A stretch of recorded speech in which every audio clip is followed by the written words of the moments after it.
my life. Literally, the entire city lit up fireworks into the sky like it was fucking Chinese New Year. I was like, right, you've got enough compound explosive there that you could have done something, France.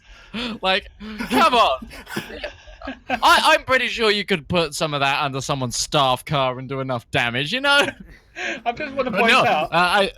I'm sorry, monsieur. We need to make sure we've got ready for the celebrations. We did what we could with what we had. He drags a cigarette while not carrying. Flicks it just past the rest of the phones. And it's opened with Ridge going, "The fucking Nazis!" All I need is a whiteboard with red strings and just going like... Hang on. Nazis! There's a whiteboard there. Oh, you don't have the red strings pointing to a central idea.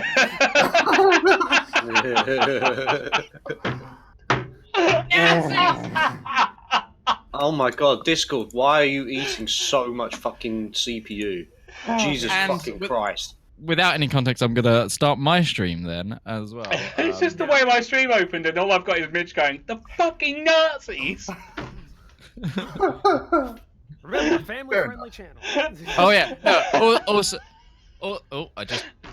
Oh, there you go. I also realized that there's a moment where you're playing a French resistance agent and you kill a very high-ranking SS general officer with a statue of the Eiffel Tower, and that was one of those moments I was just like, oh god, there's gonna be like a die-hard quip in a moment. It's like, oh god. Also, I'm pretty sure that general survived the war as well, as far as I'm aware as well. Beating him with the Statue of Liberty. Has that brainwash masses? And just, like, throws it back. General officer. You know what that reminded me of, Mitch? What? The dictator, Admiral General. It's like, yeah, General is an officer, obviously. You know. Oh, well, Admiral that's like General. the meme on my channel is I always accrue different titles since I'm a commissar, but I'm also Commissioner. Admiral. I'm Lord High Admiral General Commissar General Admiral. Just accruing as I go through. It's like fucking Gaunt's ghosts right there. You know. Yeah. The worst part is I have accrued 2 different Admiral titles because of Battlefleet Gothic 2, because I was originally a High Admiral, now I'm Lord High Admiral. so I'm Admiral, High Admiral, Lord High Admiral, Commissar Roach in that series. Oh god. Giving Gaunt a run for his money. Gold medals lining my chest as I walk into a room, I jingle. No, you actually tilted over to one side. You like those pictures of the North Korean officers? It's just pure medals. Yeah, they go down to the pant leg. 1 year long service, 2 year long service, 3 years long service, 4 years long service, 5 years long service, 6 years long service, 7 years long service. Good attendance at church. This is my escaping South Korea medal.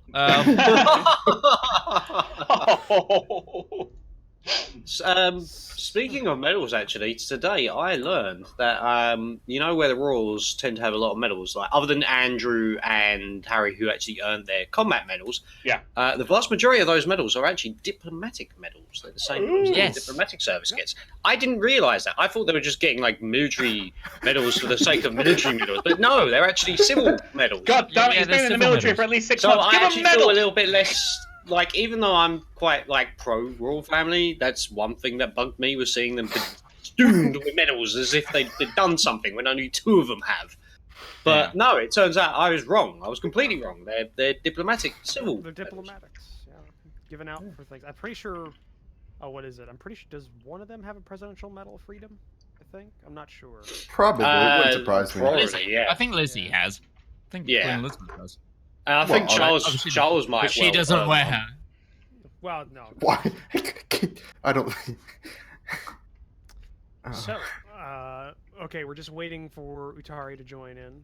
The process of loading in.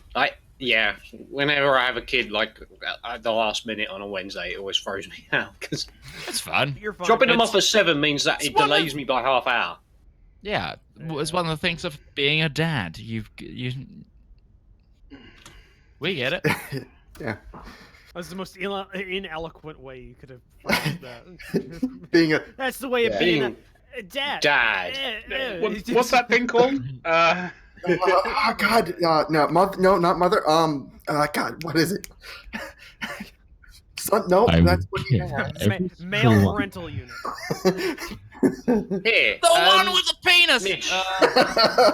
Midge, how do Yeah. I capture with Streamlabs? Say, like, I want the Discord thing to be captured with all your faces because I've got my face on the stream. How do I do like you do? I've got what I do is I'm using multiple display captures and then cropping them to get the little individual. Midge spent a month getting this together because I was the consultant for some of the Okay. shit. But you can use display capture to just pick up a display with Discord on, or Yeah, which is I what think I do. you can window. I think you can window cap Discord as well. Okay. Streamlabs UI is just all kinds of funicky. Where's the editor? Where's the editor?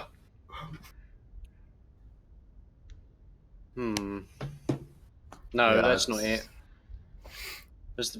Where is it?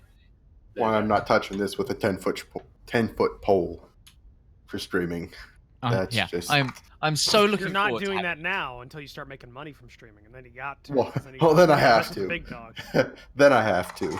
Yeah. Until that point. I think you're doing all right as a streamer so far. You've only been going for a little while, and you've already accrued some followers. Yeah, I think I'm at like 17 now. No, that's not what I want to do. Are you streaming this, Chris? Fuck no. Oh, okay. That's way too much fucking work. I don't know the logistics of it because I don't stream, but it would be nice to have some of your streams like archived on your actual Twitch page because I can't catch them all the time, so I'd like to. I've been looking at that, but I don't know what it involves. He can only have 2 each time. It's literally clicking a box, but because you're not an affiliate, you can only have 2 saved. Oh, okay. Even that would be nice. Now, how do I crop this? Take scissors. Okay, no, you right click it, you add filter. Filters crop and rotation, I believe. Okay, I think it's called. Oh, okay. Well, see, and the other reason and then the cropping, it's fucking brilliant. You have to use pixel size. Oh god. And for me, that was really hard to work out because of my non-dimensional monitors. Yeah, it's a process. Probably not something you should do on the fly. No, I can do this. British stubbornness. British stubbornness. That's what I spoke about it a second ago. Yeah. Yeah. I can totally do this. I'm narrowing in already. Also, it would involve getting a new overlay and. No, I can do this. I'm doing this. You've already set yourself on this path, Chris. I know. Well, welcome to my world for the last 3 and a bit years, because I've been... Thank God I'm not going to school. I think Jesus I've Christ. achieved this. I would have shot myself. I did a degree alongside this. I know, that's what I'm saying. Thank God I'm not going to school. Jesus. I'm doing a degree and working full time and dad. Yeah. He wins. Dad. He wins. He wins. Yeah, he wins. No, fuck that. I'm not that smart. I can't. Nope. Yeah, I wouldn't recommend it though. I'm not doing this to brag. I'm saying this as a warning. Yeah. Oh, what, the dad bit or the everything, like trying to compact everything into my life. I couldn't even handle school at your own pace while on deployment, where I had 2 days off and 1 day on, and then 2 days off, 1 day on. I couldn't even handle it then.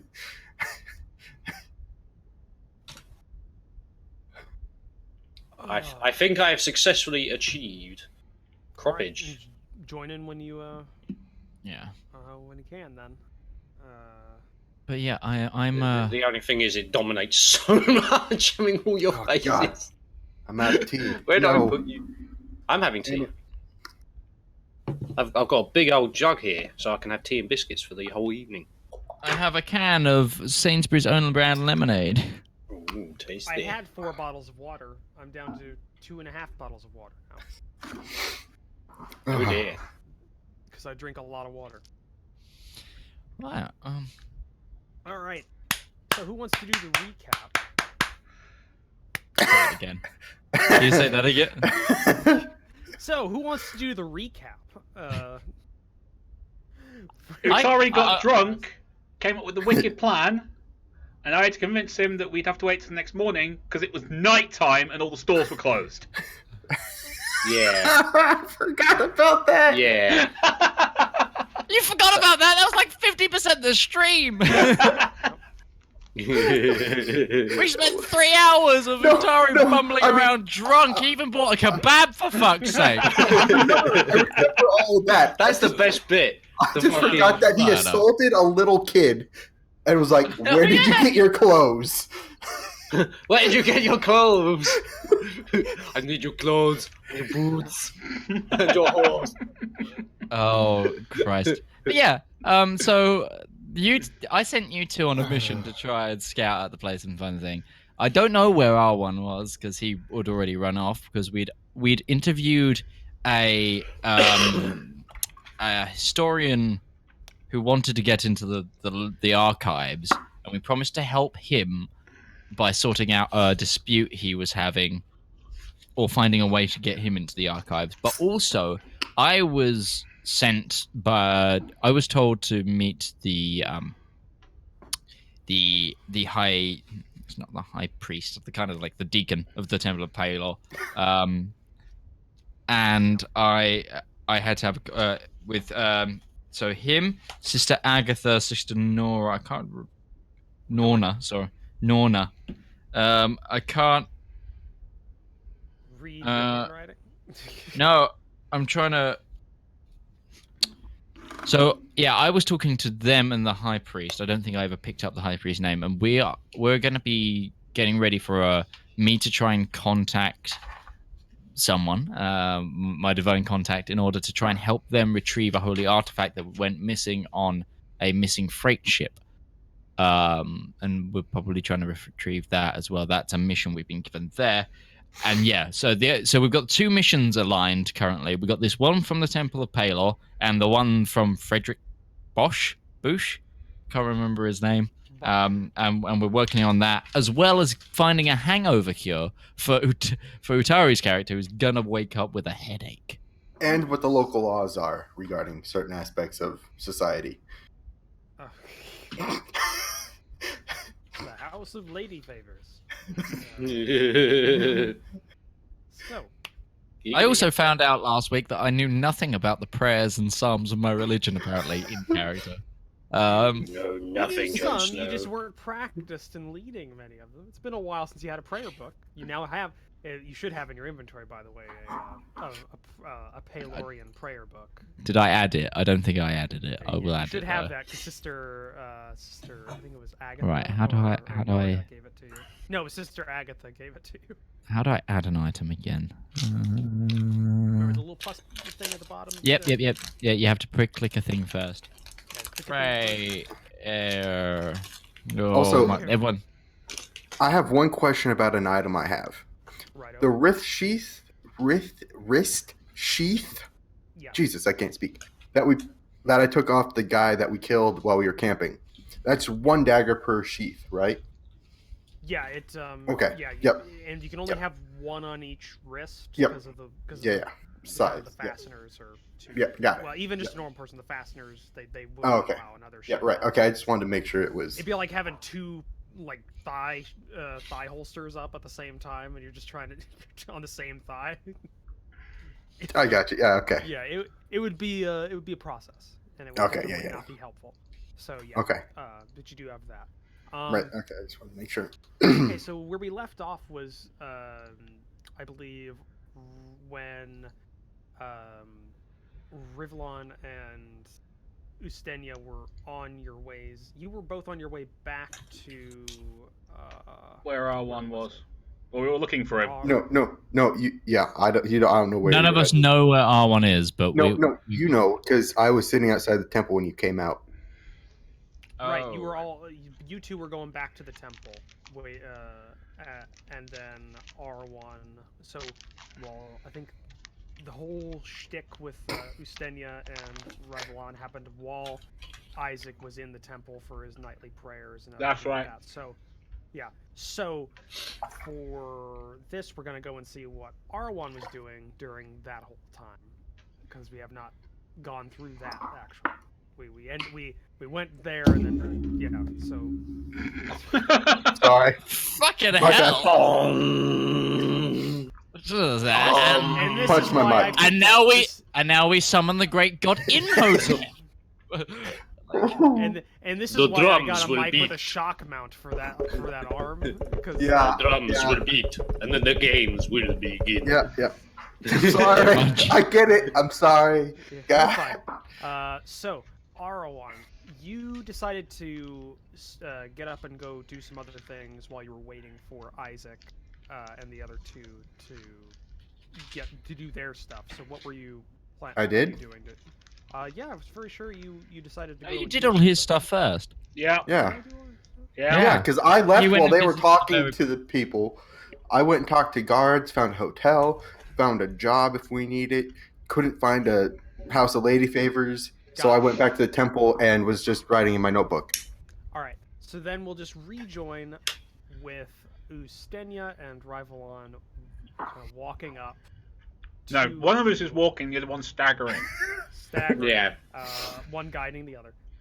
To you, Arawan, you're in front of the big temple slash monastery kind of compound that this Paylor site is, and you see them both walk up.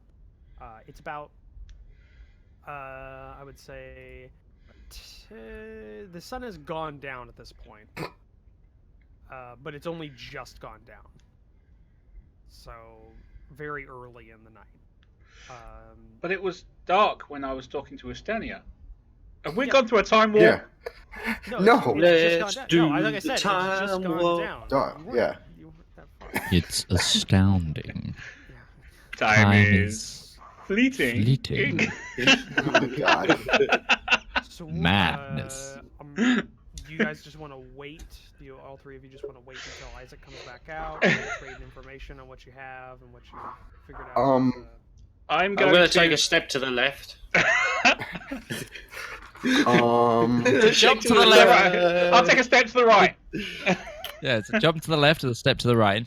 Well, if I can find my... No, Arwen, you have to put your hands on your hips. And bend your knees in time. Oompa, loompa, doodity.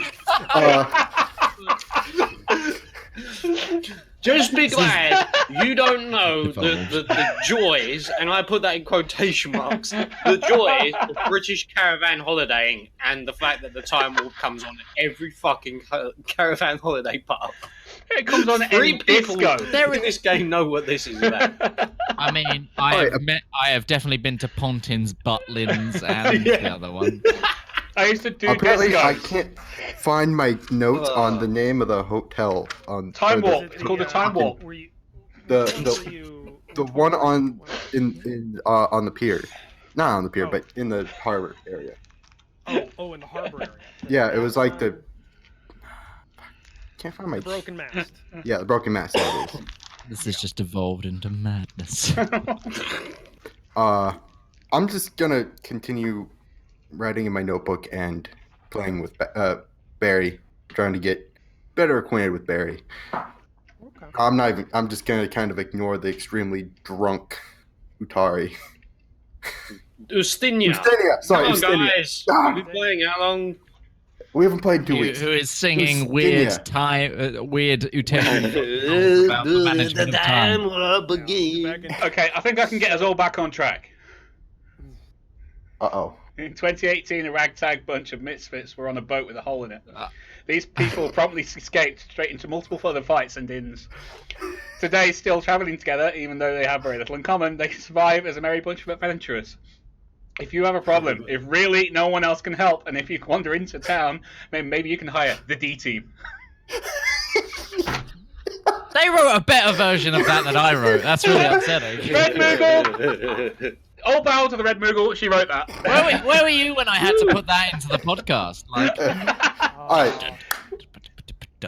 So, Would you like me to put it into our little chat thing down here so you can use it on the next podcast? oh no, it's way too late now. We're like 2 episodes ahead of Wait, that. that was an advertisement for one of the breaks.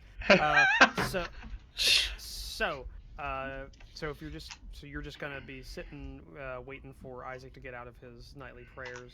Yeah. You wait. Probably it's another 15 minutes after those two get there before you see the outer doors of the temple open, and you see a few individuals who look to be just commoners, worshippers of the of Palor, exiting after the nightly prayer, or I guess the dusk prayers. And near the end of this stream of individuals, you see Isaac, who stands out quite a lot to the average height of the population. Exit with them, and Isaac, you see your little group sitting off to the side near. It's not necessarily, there's no like benches or anything here, but just there's a small like little lowered area in kind of the masonry of the temple. It's like a little seat, and they're just kind of leaning or sitting up against there, but they're there, so you see them. Greetings, gentlemen. What's up? Rivallon, Justinia, did you find anything on the matter I sent you on? Talk to Ustania because he has an amazing plan. If I don't let him tell you it, I will never hear the after it. Ustania vomits off to the side, just leaning against the temple, and just like his back's to you, and just on the ground. I think I'll wait until we get to where we're staying for that. Right, on that note. I found a place. Did you not see me? Just because I'm short, you bastard. I knife you, you fucking bastard. I found a cheaper accommodations down near the harbor. A place called the Broken Mast. And I don't know what this errand you sent them on, but if we need some work, I found a job guarding some shipments from to the broad streets. If we need the job. I doubt we'll need it's work. from the broad streets to the to the silt sands, which is okay. It's from the poor part of town to the right. Okay. To the market area. Yeah. I doubt we'll need the work.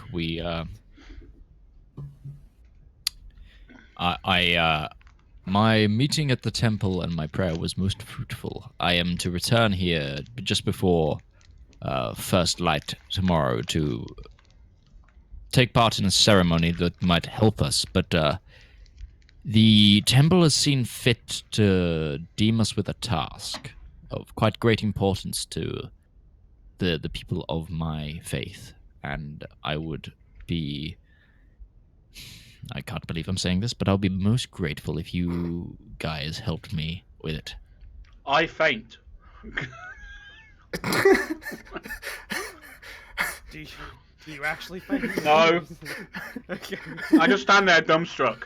Wait a minute, you're great? No, I don't understand that. I can't put that word and you together, I'm sorry. Let's head to the Broken Mast so Ustania can sleep off whatever he has. And you can also tell me about that conversation you had with that scholar guy, Friedrich Bosch, or whatever the hell his name was. Yeah. Okay, so I guess on our walk, I will expedition dump. Walk and talk. Sorry. Yeah, walk and talk, so I get it. West Wing this. I'll give the party the information of both the religious item job that the temple has set us, where we're trying to find this, the artifact. Star of Palor. Yeah, I'm getting to my note page. It's been 2 weeks. I'm just assuming you lost the notes. No, it's all in the same book. It's just higgledy-piggledy.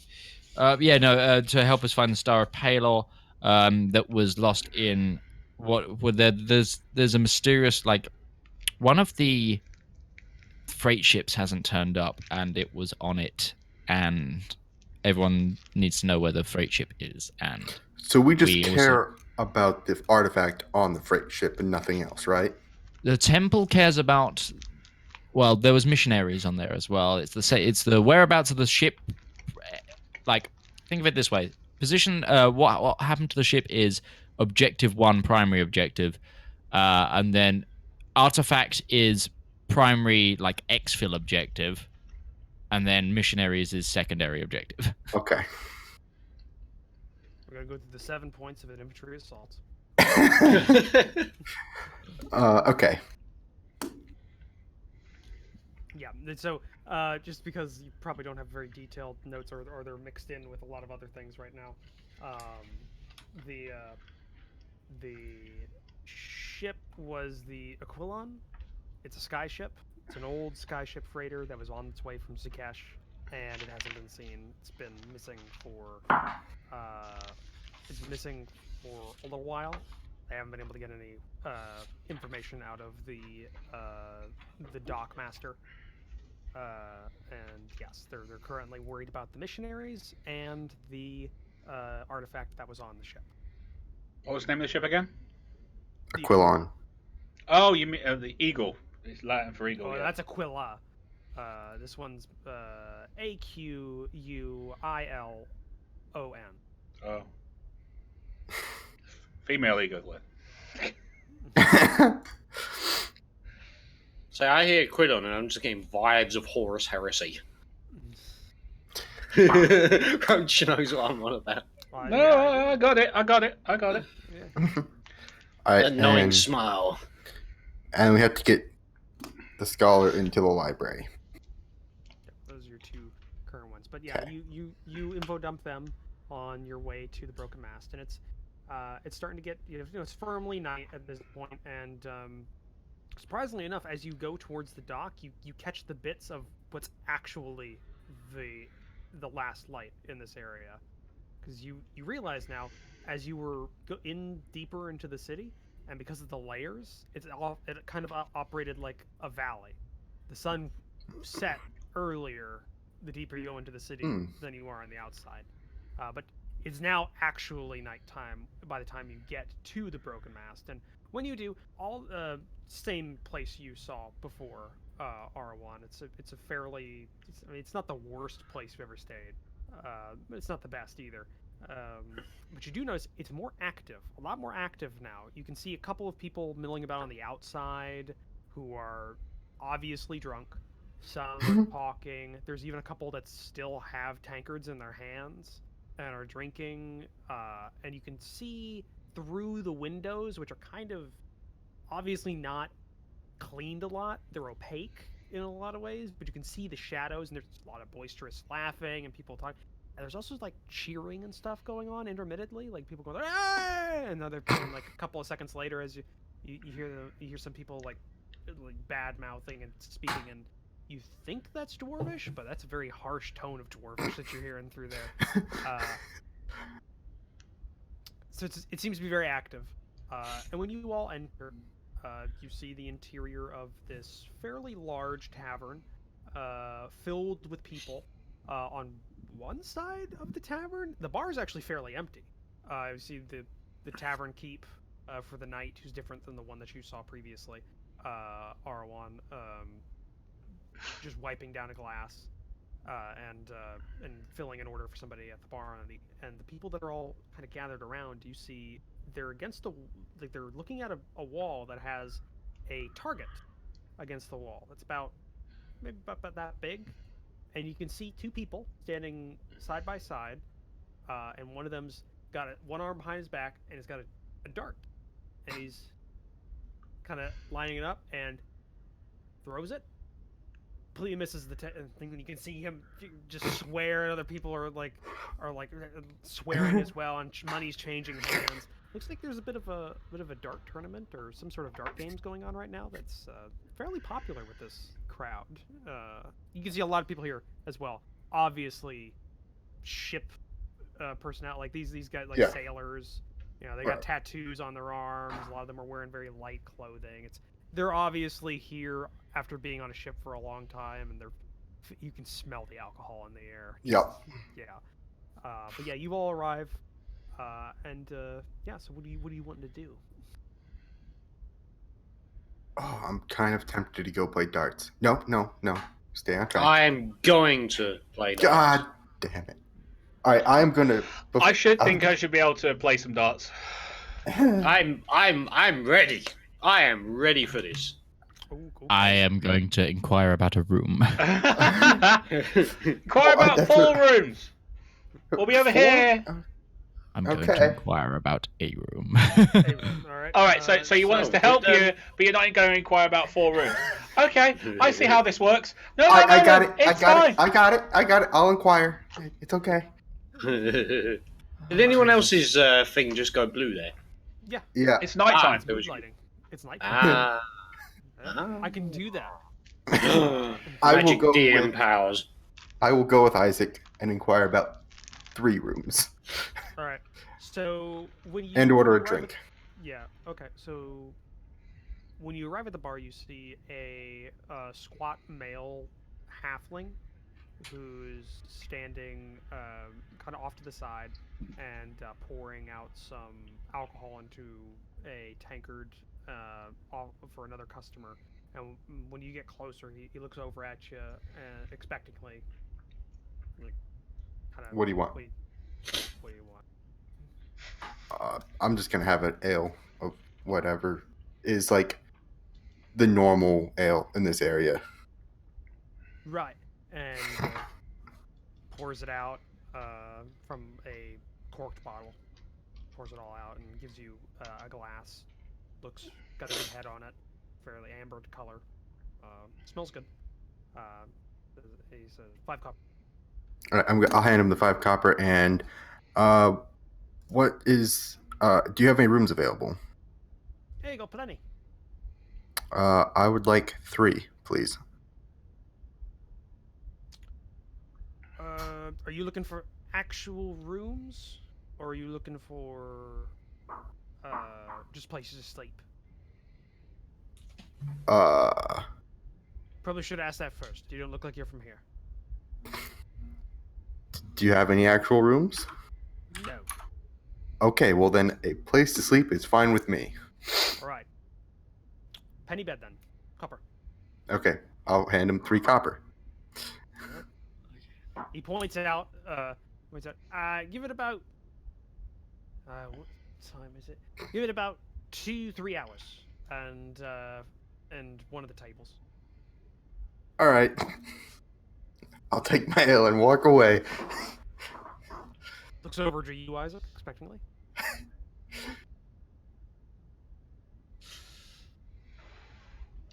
Isaac just.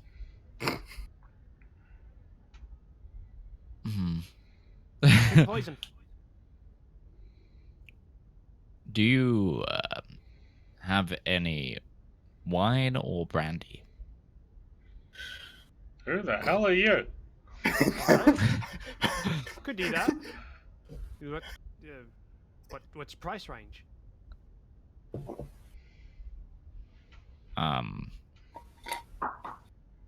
Yes. Better than water.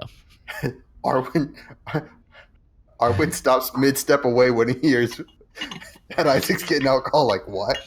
He jumps down. He jumps down from his little his raised step, and you can hear him shuffling behind the bar. And he comes back up with what looks to be a green bottle. It doesn't look like it, so it's an opaque green bottle. It has a very golden and bluish label in it that has looks like draconic writing on it, from what you can see. At least I think I can draconic speak script. that. This is fancy beer. Fancy booze. I think I can read that. If you can, then I can tell you what it says. But he pops the cork on it and takes out an actual glass instead of a tankard this time and pours you a fairly good-sized glass of this. Looks to be like a reddish-colored liquid. Yeah, I can speak Draconic. Okay, then it's called Philemon's Golden Spirit wine. Oh, nice. Yeah, that's that's the label you get. But yeah, it's a red. It looks to be a red wine of some sort. And he pops the cork back onto it, puts it down very gingerly into its old storage space. And goes, right, 2 silver. Okay, and is it just penny beds for the evening, or? It's you can say that. There's no. We Is don't it have rooms. is it just the tables? Yes. We don't have bed. There's no rooms in this place. Fine. I give him the 2 silver and was it a copper for the bed? Right. I hand him the 2 silver and the copper, and I take my glass of wine and begin to sip it. All right. It is very good. I'm gonna air it first to do that. Yeah, he didn't have an aaerator, so you gotta let it breathe. Yeah. I'm going to go find the other boys So and fucking pretentious. tell them what the hell is going on. It's got very nice flavors to it. You can definitely tell that it was stored for a long time in its bottle. It has hints of different fruits into it. You're not exactly sure what fruits, but you can definitely taste them. Very, very citrusy, and you just sip it a little bit. It's nice. It's very good. Definitely worth the price. Yeah. Okay. So while that's going on, so Rivallon and Ustenia, you wanted to get into the darts game? Yeah. Right? We're just gonna complete this drunken stupor of a night, aren't we, with the darts? A drunken day. Drunk day. Yeah, that's true. Yeah, you did get day drunk, and that's continued to remain that. Well, no, you're not drunk. You're just tipsy at this point because you ate. He's sobering up, which is worse than being He's gone drunk. through the happy stage. Now he's in the melancholy stage. Yeah. Playing darts isn't gonna help because they had to there was a campaign to keep drinking in darts, like professional darts, because it was so apparent. Like they would hold beers while they threw darts. Yeah. In professional tournaments at one point. Yeah. Yeah, I remember that. Yeah. It was a staple. Okay. Yeah, it was. You got the drinking. Yeah, it was. Yeah. So, when you walk up, the game that was going on seems to be over at that point. That would look to be the last throw. But you do see one person looks to be a half-elven. That face, though. Right, Midge? It looks to be a half-elven woman is stepping down from the throw line and is picking up a tankard and kind of downing a bit of her drink. And when she's finished, she goes, "Right, who's the next one? Anyone else?" Well, I'll go. Right here. Right. Why don't you have the first throw? Best of 3. This the 3 sounds good to me. What's the wager? Well, I did just get a good pot from that last one. 2 gold pieces. 2 gold pieces? Yes, I can do this. Okay, she puts down 2 gold pieces. Puts down 2 gold pieces onto the table. As do I. Okay, you put down 2 gold pieces. All right.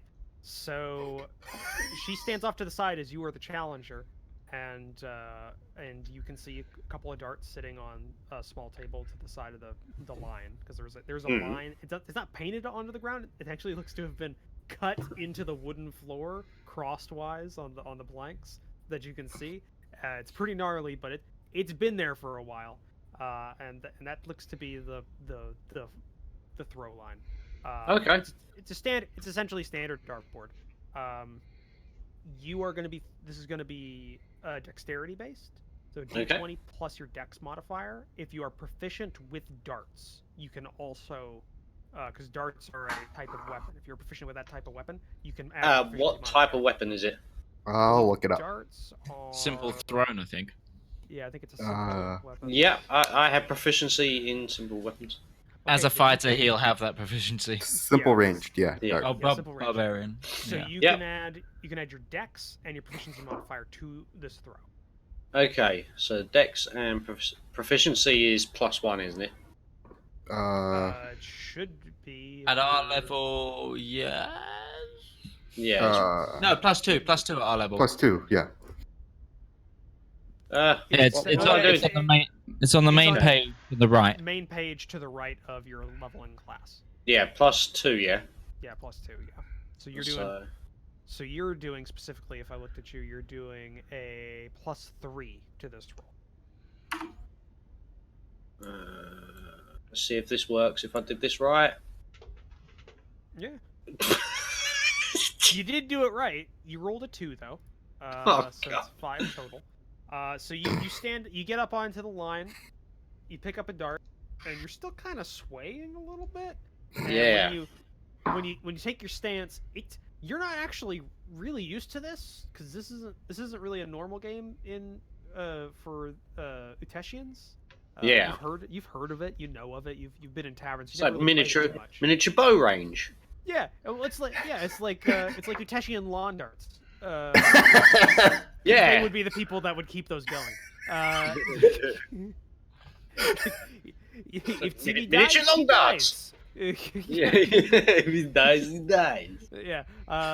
So, but you kind of guess it and you throw and you way overestimate the drop off and you hit maybe a good foot above the board and Oh.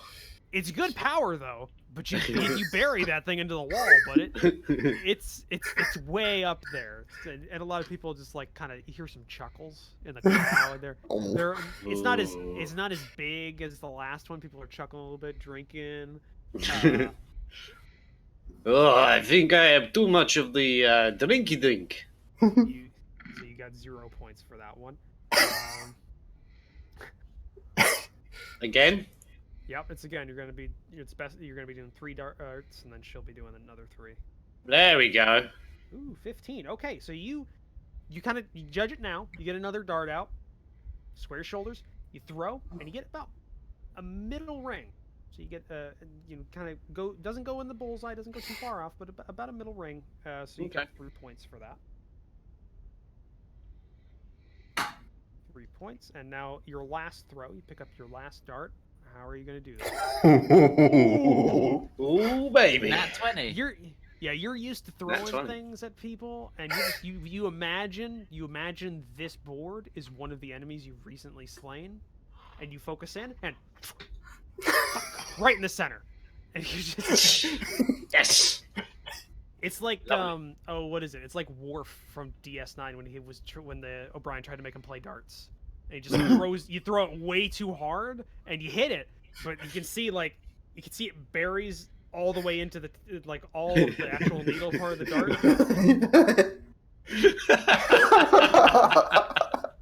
So you've wow. So that's 6 points. Because I actually made this game, so I have a scoring metric for. Oh, the middle, the bullseye is 6 Yeah. points. Yeah. So grand total, you got 9 points. Okay. All right. I'm going to look around and I'm assuming now this is when I retrieve my darts.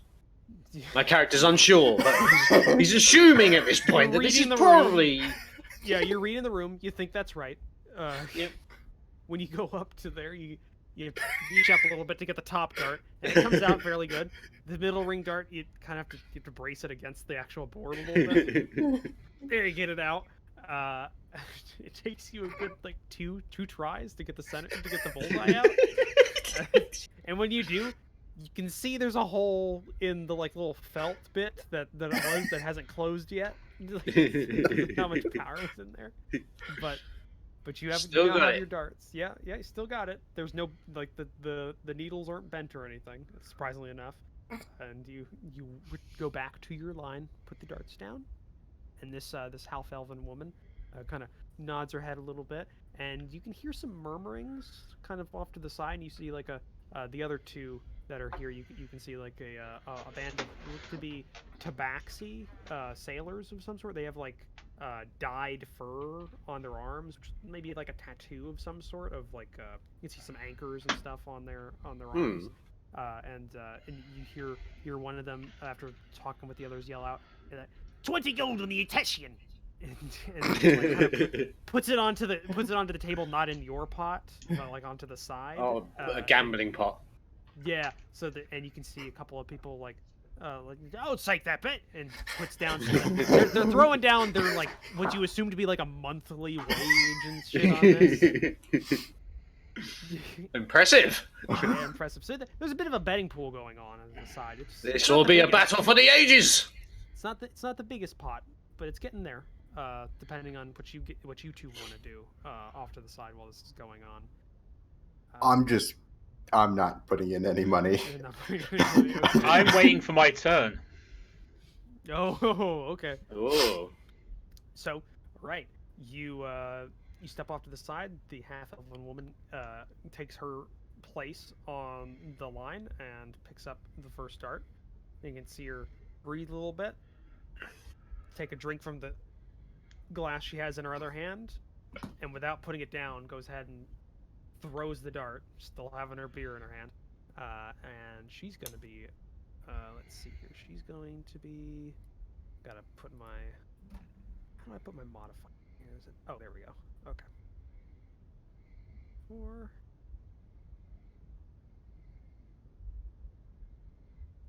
Okay, 22. Jesus Christ. She does this a lot. So this is what she does. She's using the same darts. Yep, same darts. Okay. Same darts. It looks to just be they're lined up off to the side there. It's like these very kind of solid. They look to be repurposed war darts that you could get to use in combat.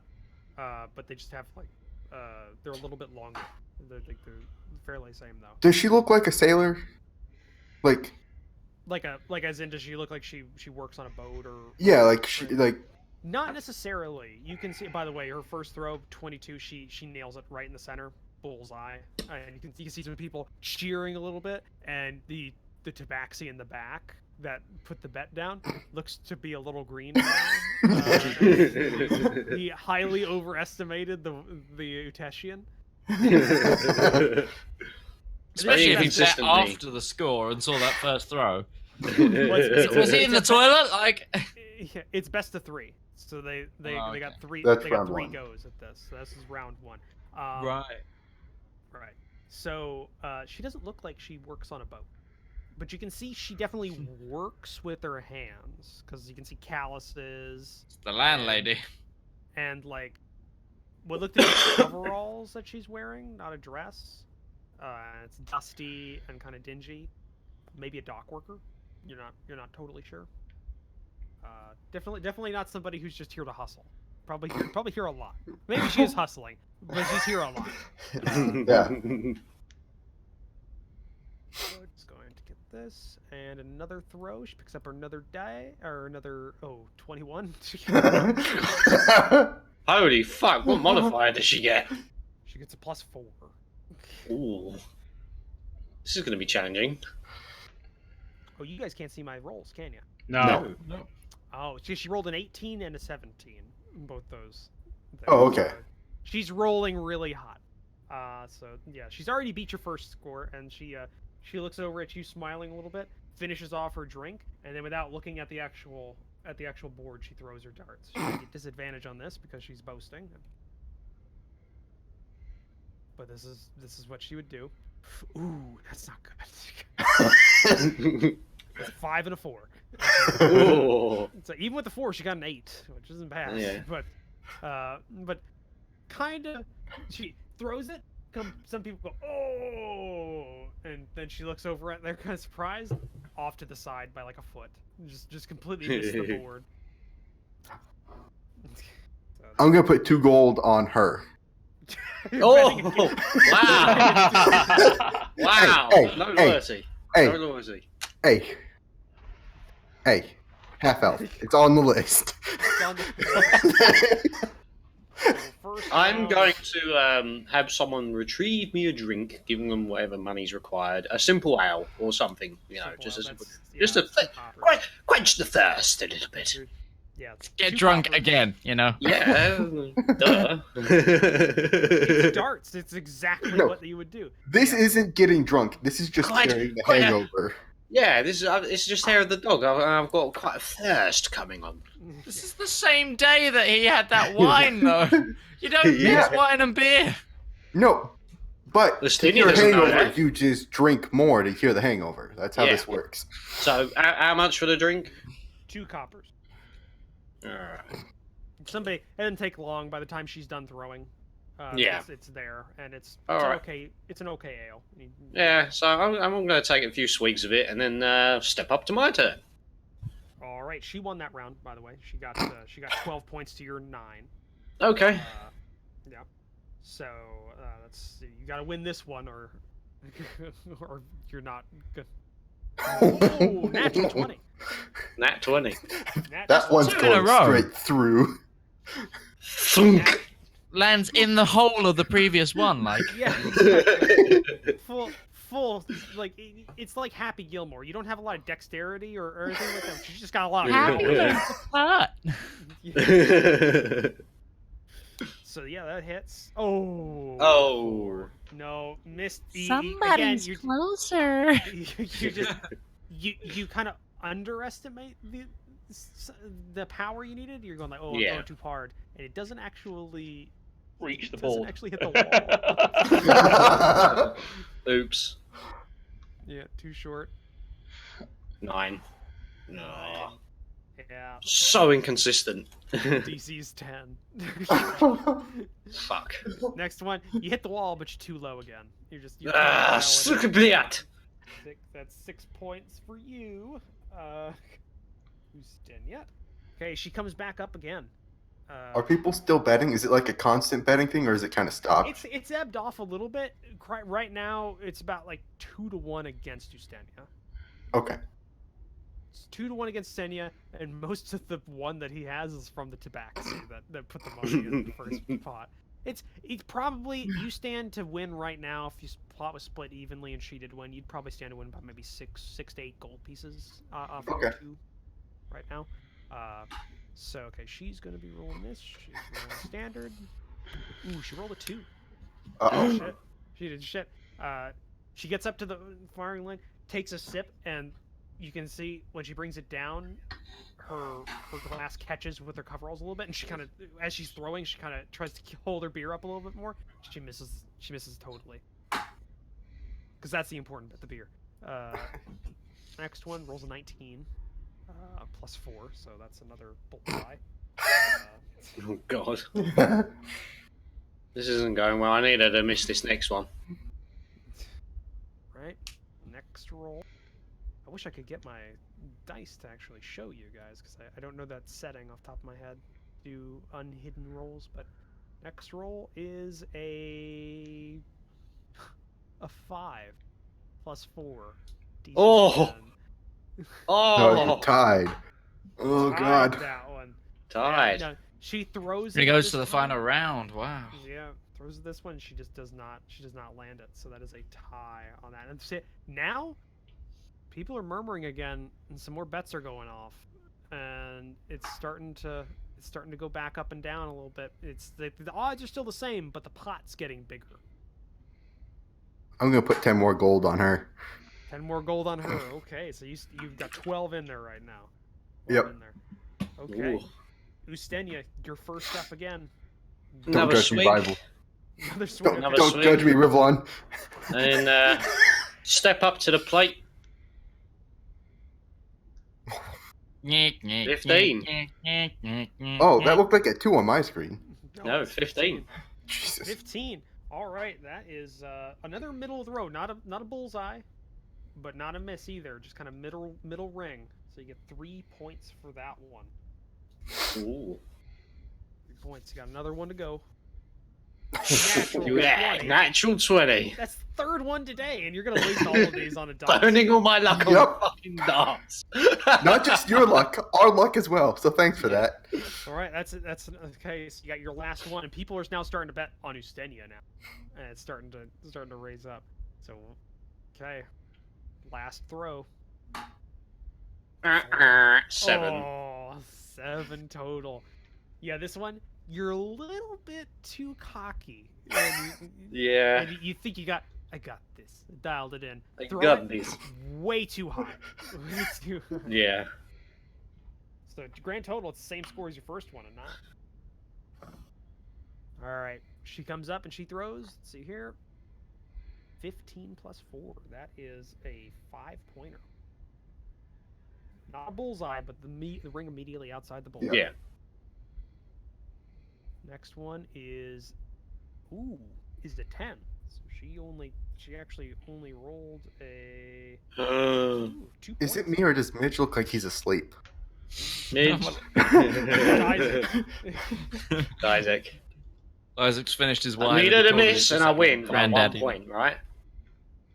Oh, she rolled a 4. She only got yeah. So by that's 1 fucking point. She got that. Yeah. That's, Oh no, there was only 1 point, and this is gonna end in a bar fight. Actually, he won by 2 points. He got a 9. She got a 7. Oh yeah. Won by 2 points. Yeah, she seems upset. Seems somewhat upset. And kind of good game. Puts her hand out. I'm gonna take the hand and very firmly and warmly and Slap it friendly away. and still in the Uteshian manner, grip it and shake it, slap it in the shoulder. Good game, good game. Yeah. Your pot is yours now, so you doubled your money. Woo! So you got what was the pot? You got 4 gold pieces out of that.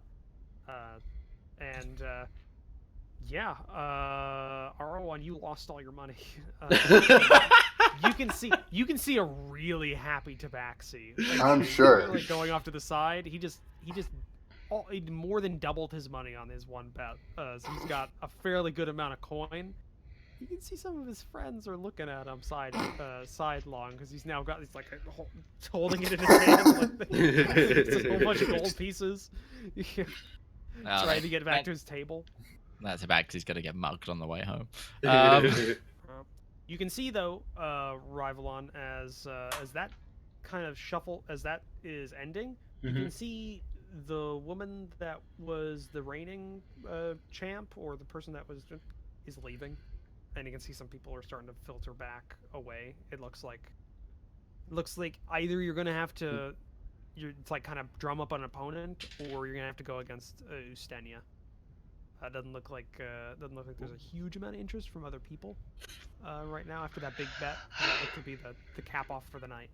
So, Ustenia, Unfortunately. you going to defend your title? Wait, before you start this, I have something very important to tell you guys. What?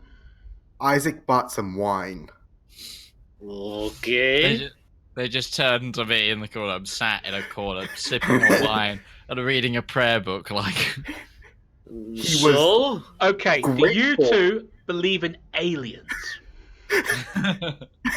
Because he was grateful and now he's drinking? He's been replaced. Something happened in that temple. Yeah, something very, very bad. Ustenia is looking at both of you like, what the fuck have you been smoking? This is why I don't trust churches. He drinks. You want to drink? You want to drink? Why you bother the man? The guy hasn't Come on, touched a light it drop up, since light we it up. met him. Maybe he only That's drinks a on lie. special occasion. That Who we've knows? Who seen. cares? No, that we've seen. Yeah, you've never drank in front of the rest of them. I have. I No. had You drank I had- after the rest of us passed out drunk. Yes. Did I? When we were in the fancy establishment after defeating the mine thing, I had a sherry with my food. That is true. He did have a little. He That is true. He did have a dinner wine with his. Can I have it that Ustenia reminds them of this? They're talking Whilst about my he's never alcohol- had a drink. Yes, he has. He had that drink with his food after the thing. So Yeah. you're all crazy. You're crazy. Come on, Rivallon, you want a Ustenia has game? perfect We recall. play. All right, bring it on, buddy. All right. Are you guys putting down money for this, or are you just playing?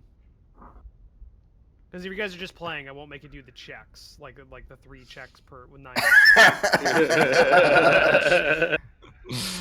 I'm just gonna go sit with Isaac and offer him some of my Sylvan wine if he wants some. You want to lay some coinage down? Yes, Just the one let's glass do would be this. fine. What's the wager? Oh, we'll keep it the same. 2 gold. This is some classy wine. Okay, 2 gold it is. Thought you might be interested. But All right. Do we fine. want to do the? Do we want to do the 3? Do we want to do the 3 shots per round, or do we want to just go ahead and do like 1 shot per round? Well, let's keep it simple and make it easy. Condense it down a little bit, so we're not here for another. How about this, Rivallon? How about this? Why don't we do 1 dot per round? Okay. That's the free 1 dot. Okay. All right. That's Sudden death. I like this. all right. So go ahead and since you're the challenger rival, roll your Well, I've roll got a D2. a You should proficiency of +2. You should Yeah. have proficiency plus. You should be adding your. So you should have a +5 because I believe you have the same dex I do, which is +3. No, I've Yeah, got you're Dex adding- plus. Oh, sorry. Yes, Dex plus Yeah. 3, so just +5, yeah. Yeah, Oh, +5 is God. whatever you roll. And is it D20? It's a Yep. D20. Oh, jeez. Okay. Bullseye, 6 points. I'm an elf. Okay.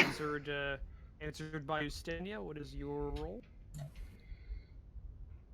19. Ooh. All right, 5 points. So he wins that round. Yeah. So Rivallon wins that round. Okay, next one, Rival. Another bullseye. Ooh. Damn. You hit the board! You got one. You Hit got the 1 board. point. Yeah, you got 1 point. So he wins that Ah. round. So he wins. He wins. unfortunately. Yeah, he wins. You get 4. Well, you get. I get an extra 2 gold. pieces. Isaac is now going to stand up. He's going to walk over and he's going to go up to Rivallon just before he's going to start his final throw and just cover his eyes. Okay. They're We're gonna- done. They won. No, But- oh yeah, because it's first of Best of 3. Doesn't matter. best of 3, not first Doesn't of. Yeah. Doesn't matter. We both get a bullseye, just for honor. It's like We're on a- Rivallon just like really shows it up. Like even with his eyes covered, he gets a fucking bullseye, and I come after and like, well, whatever. You did challenge an elf to a darts match. Yeah. Good game, good game. Good game, buddy. It is, yeah. That is like bringing a tactical nuke to a knife fight, you know. Yes, it is. I wouldn't say we're Challenging a that New much York different. eating competition. I'm fairly, I'm not improficient at this. You're just not as proficient. Just Yeah. And when you think about it too, you also challenged a half elf to this game too. Yeah, Which- and which- beat her. Yeah, well, barely. You Yeah, but still beat her. You Yeah, beat you still her. beat her. Doesn't matter if you win by a mile or a meter. It's true. So So, what do you guys want to do for the rest of your night? Things We are need starting to dial to back. discuss what's going to happen tomorrow We do. after Isaac does his little seance. It is not a seance. The person is neither living nor dead. Oh, Isaac. I'm just have doing a plan. some extraplanar contact. Isaac. Didn't Yes, tell you what about is my it, plan. Ustinia? My plan. Okay. We can Mhm. get into the library if we just get some costumes and disguise ourselves. I got it all figured out. We go to the tailor. He make us costumes. And I know the guardsmen's names. What are their names? I don't remember. Roll an intelligence check.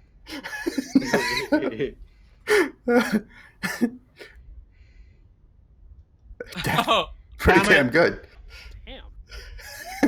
Damn it.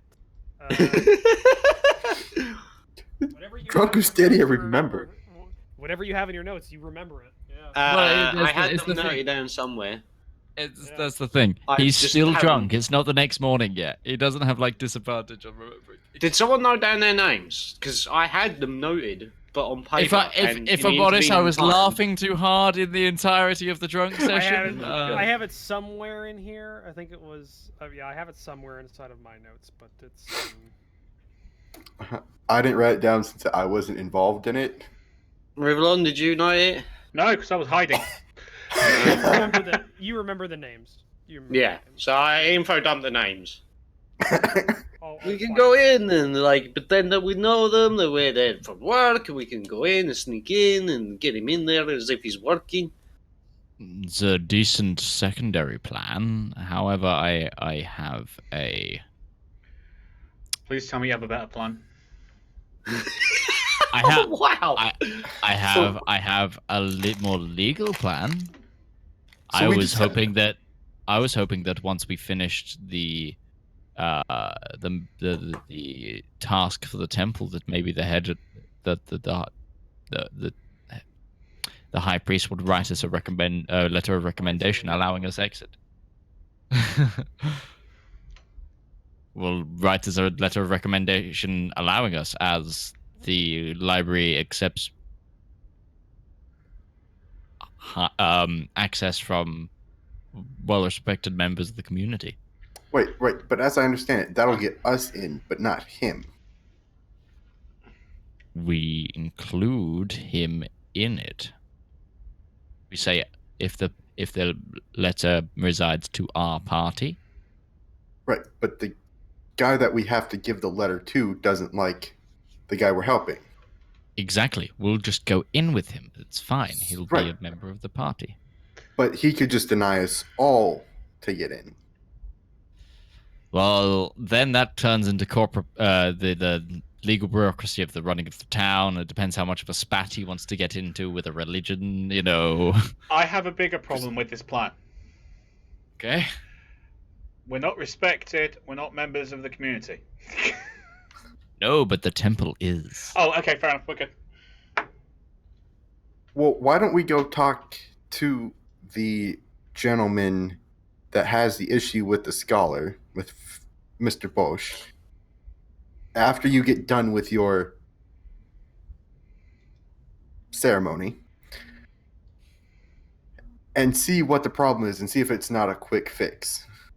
Because the scholar is only here for like another 2 weeks, correct? You never had him say what was how long he was going to be here for. He just said he would be there. Great. Okay. And it hadn't looked like he'd moved in about 4 weeks, so. Okay. Just going to go back. He's going to be at the same table with a skeleton, and the hands still writing things down and erasing them. It's gone through necromancy just so he can complete his life work by his life never ending. That's what I recommend. Or necromancy. No! Damn it. That is a fair idea, Arwen. I should be done with my ceremony, as you so politely put it, just after first light. Right. We don't need to be there, right? No, you do not need to be there. Thank God. I mean, okay, fair enough. His name is Palor. Yeah. He is one of the gods. Yes. You live in a world with confirmed other gods. It's true. I respect the gods, I just don't like the whole religion part of it. Ugh. But no, I'm just saying They're all about money. I was giving. They're all about the money. Try and get married once, and it's like 300 gold. And That's then, actually pretty cheap for a wedding. no, for the priest to be there. Oh, okay. Yeah, well, Yeah. Priest fee. Hey, if you ever try again, I'm ordained. What do you mean, wedding? Like, with priest? What, you don't just claim woman? Or woman claim you? I do not want to get into the. Sorry, you're a gem because you're just writing this whole culture for me. I don't have to do anything for the Etesians. I just have to write down what you say. You just write one word. It's called Mongolia, and you're done. What? No. The woman doesn't claim you, or you claim the woman in Etesian society? If you want someone, you just say, you say you want them, and if there's someone else that want them, then you find them, and if they don't want you, then you have to go look for someone else. And you have to give them many horses. The only Yes, person of I had course. to fight was her father. That's the only person I had to fight. And that was to run away because he was trying to kill me. Well, my woman back at home, before she died of the plague, she had to fight my brothers and my brother. You know, she had to fight them all. She claimed me, so she had to do the fight. But Yes. but your family's So? not Dragonborn. Like everyone laughing at him being claimed. He's like, look, like, what? Wait. You were going to marry a Dragonborn? Yes, yes. He met her once. It was in the bathhouse. He was in No, love the second he no, actually no, met her. no, it was no, fine. no. It's okay. No, We talked him down. no, Surely it no, was she a particularly small Dragonborn? no. She would have crushed him with her thighs. She was average height for a Dragonborn. She worked in a blacksmith. I was in the town performing with a troupe. We hit it off. I got a job at the tavern performing. She'd broken her thigh, master. She was very good with her hands. That is true. She made the sword. Hold up my sword. You might not Which want to pull that do out. The only one she could have possibly made. Oh yes, because then it would be incestuous. I get it. Yeah, I do. Giggity. Anyway, It's very funny. her father didn't like her dating a bard, and or getting married to a bard, and he decided to come after me with a Did great you? axe. So you challenged him, or he challenged you, and you beat him, right? No, he was too busy running No. away. No, he came Why at would me she with want a to? Why would she want great to? axe. Why would she want to be claimed by you if you cannot even beat her father? Oh, okay. What weak person is that? You see- Ustinia. In some cultures, when a man and a woman Love each other very much. They get certain urges. Oh God! I'm aware of the sex. Don't think that I'm stupid. You're looking at me like I'm stupid. What I'm saying is, he claimed her, right? And then her father dispute the claim, and then he no want to back it up. Why would she want that? Time out! At the time, I I'm was in the young. I was very young. Time out! Please stop! Oh God, my chest hurts. You people are strange. Rival's gonna die. I think we digress here. We were talking about our plan of Story for action. another time. I can tell you all about the relationship customs of my people. No, it's fine. It's fine. And how much better he is than these crazy people here. No, is there anything you need from us, Isaac, for your ceremony? Not at all. Actually, no. Uh-oh. I could. Oh, God. Arwan, Yeah. Arwan, I might need you to come with me. Oh, God. Oh god. Uh-huh. Do you know any Cigarette religious? rival? I know one for Bahamut. Oh, God. If you have some, if you know one, you could sing it to me. I can practice it. Question. Yeah. Roach, prayer book have any- does the prayer book have any psalms in it? Like, Hymns? the tune, any hymns? Oh, it's got plenty. It's actually the more you read it, the more it's an insult that you were giving it. It's got plenty of like very like you know those like prayer books they give out to like Sunday school classes and those kind of things. Very very simple prayers and like what's that song like Jesus loves you or Jesus Jesus. Got the whole world It has got the whole that sort of shit. Yeah, it's got a lot of that in there in the beginning. Dance there wherever you may be. I am the lord of the dance, said he. That reminds me. I need to have rant at the break. Real big, massive rant. Oh, anyway, yeah. Does it have like the notation for the tune, or is it just words? It's like, see, that's the thing. It doesn't have. It's like kind of medieval-ish. So it has. Instead of like the tunes with it, it more has spacers because it's very simple kind of melodies for people to sing kind of in a group. Kind of what's going on. So I mean, R1's bard. He could maybe suss out a tune for it if need be. If he was the reason I ask R1 as a bard, you are quite familiar with ritual magic, and I feel that having you there and your music there might aid the connection. Okay. It's an excuse. It's an excuse to play your instrument. In a church. It's a private room in the back of a temple. There's a lovely garden. You might meet some people. Not the people I want to meet. Anyways. Meet and greet. Yes, I will. If you have something for me to look at so I can try and figure out a tune. Hands him the prayer book. You have no, yeah. You look at if you look at the prayer book R1, it's got a lot of basic prayers in it. It's got some like psalms and various other things in there. You can you're a bard. You've studied this for most of your adult life.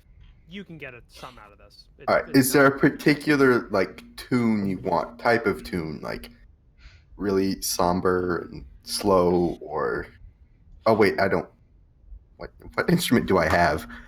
Since my other one is gone. Yeah, I wouldn't be letting you play this on the fucking bagpipes as is. Oh, it's a lyre. Okay, it's a lyre. Okay. Yeah, lyre's fine. Lyre's fine. Just something. Get a somber tune out of a bagpipe. Pretty nice.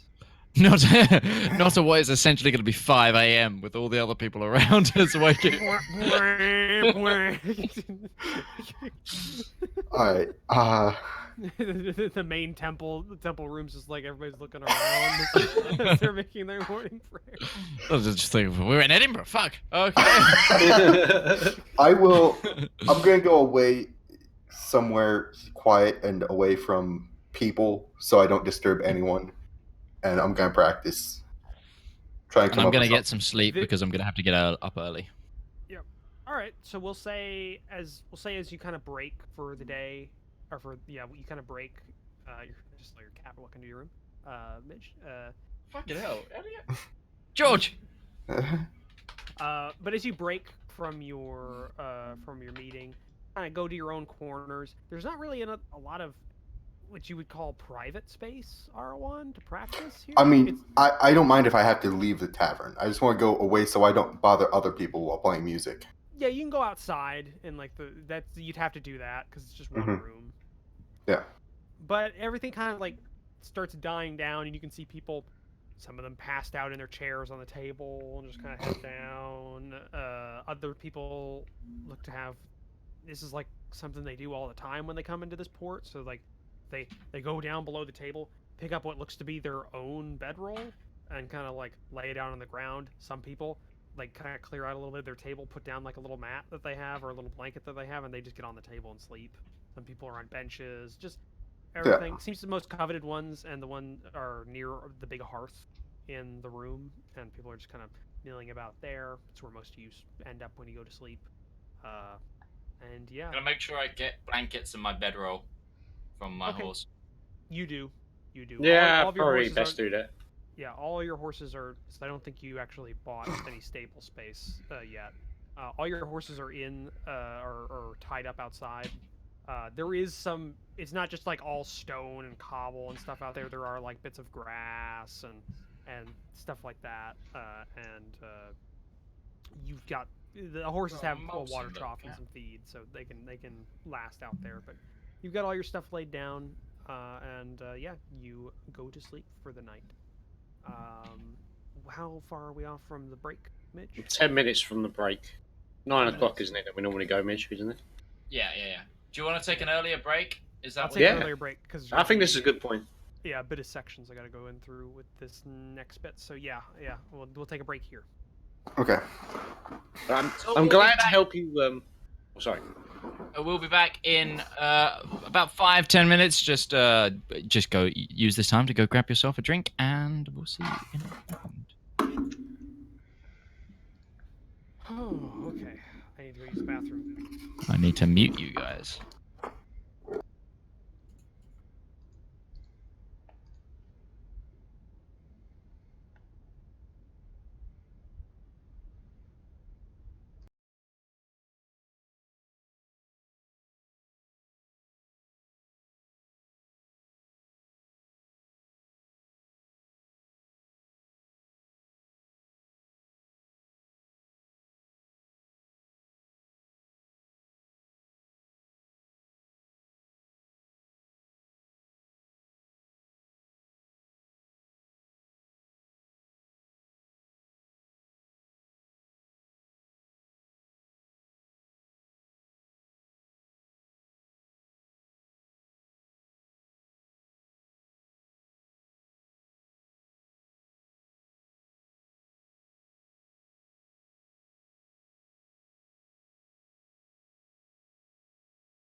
Marriage goes back to legal inheritance. That's what it is, isn't it? It's just Yeah.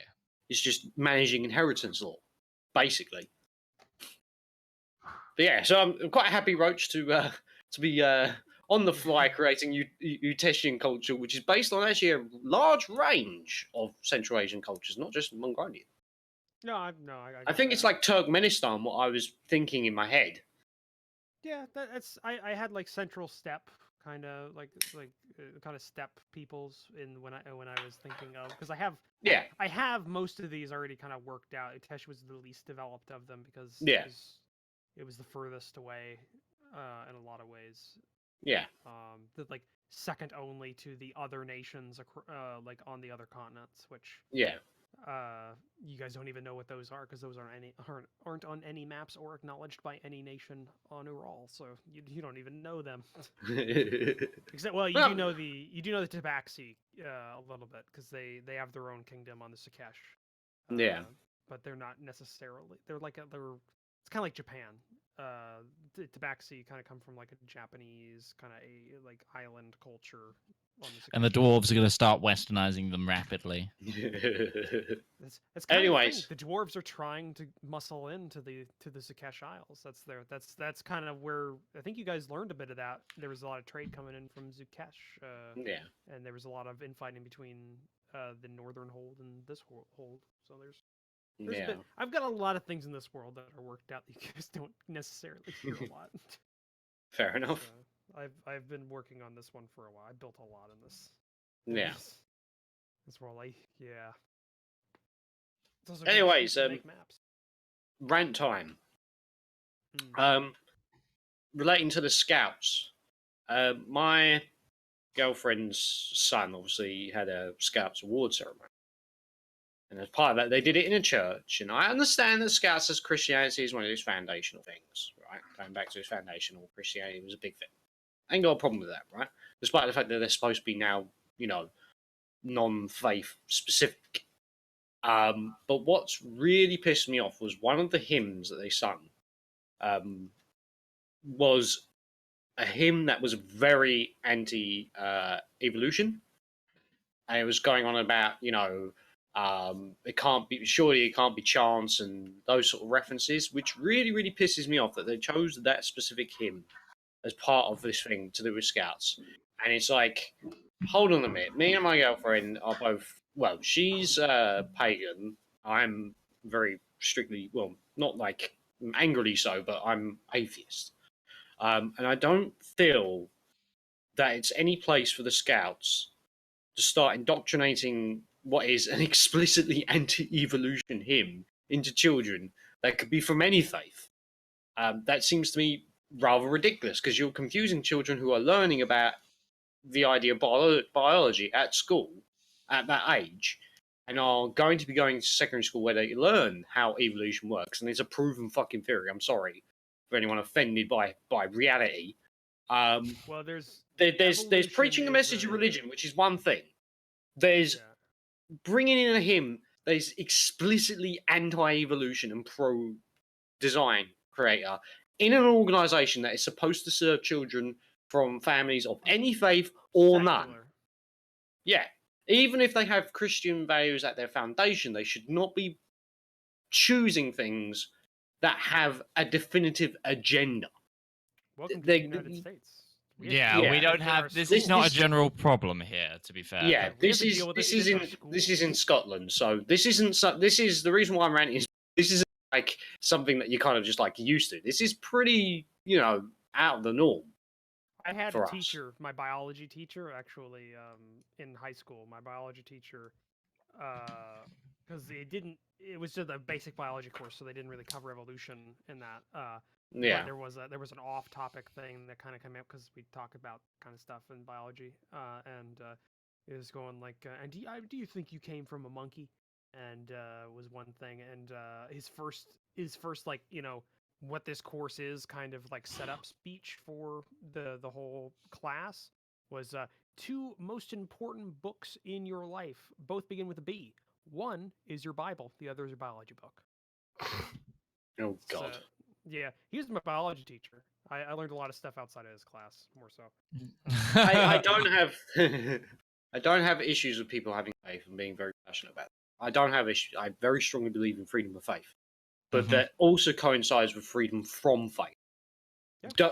Don't teach faith in a science classroom, just like we don't teach science in a faith classroom. That they're both supposed to be kept. I said one nation under God in every day of my schooling in here because we had to do the Pledge of Allegiance in. Yeah, of course, and it contained. Yeah, that only got changed in like the 50s. To mention God. Before that, it didn't have any reference. Don't worry, I've stated that too. And people died in World War II pledging to the flag, not to God.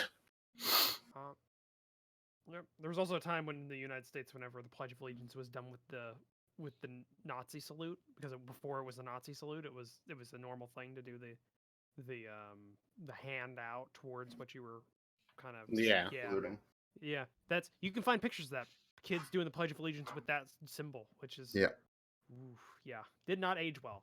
Same with the swastika as being a good luck symbol and like the Boston hockey team and shit like that was It survives still in Hinduism. It survives still in certain sects of Hinduism, but which is where it got. I've got a Hindi turban somewhere in this room that's covered in swastikas.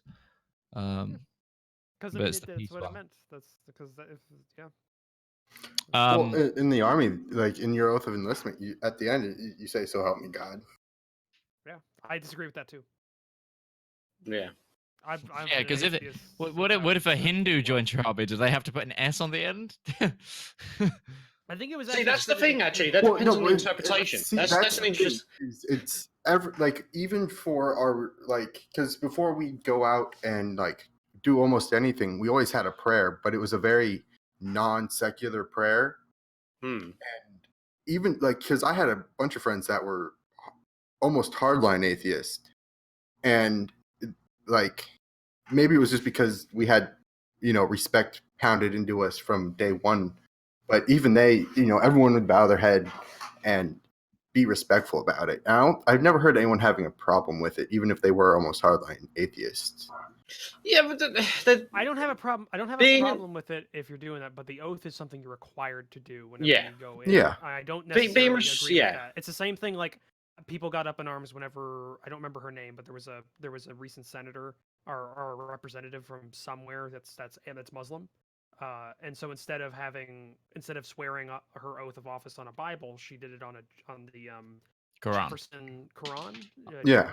one of Jefferson's Quran, and people got up in arms because she did it on a Quran. But there's nothing in the whole. Oh no, yeah, law. yeah, I'm fine with You that. can have but- you can swear over a law book if you want to. Like it doesn't matter. It's just as long as it's something that's important to you. I want to And- swear over a what's it called, like a VHS tape version of The Empire Strikes Back. That's well, I don't might know have if an there'd actually opportunity be illegal to choose I don't think less. there'd be anything against legally. there would be that. nothing legally to stop me. Well, if you were swearing to be a juror or to say something in court, then it would have to be a law book or a Bible, or a law book or a holy book.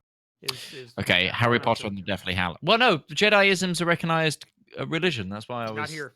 No, it is in the army. It is. It is a recognized U.S. religion now. Yeah, Yeah, because so you we could just we had swear both a on The Empire Jedi Strikes Back. and a Sith, and our company commander called him in and was like, "Am I gonna have a problem with you too?" And they're like, "No." That's great.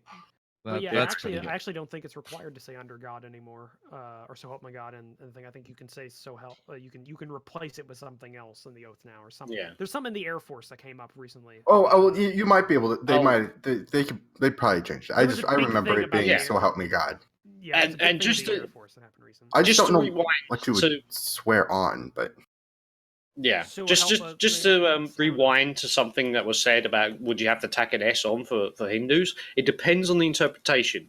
And I can say that quite accurately because my good friend Nimilan, we had discussions about him. He's Hindu.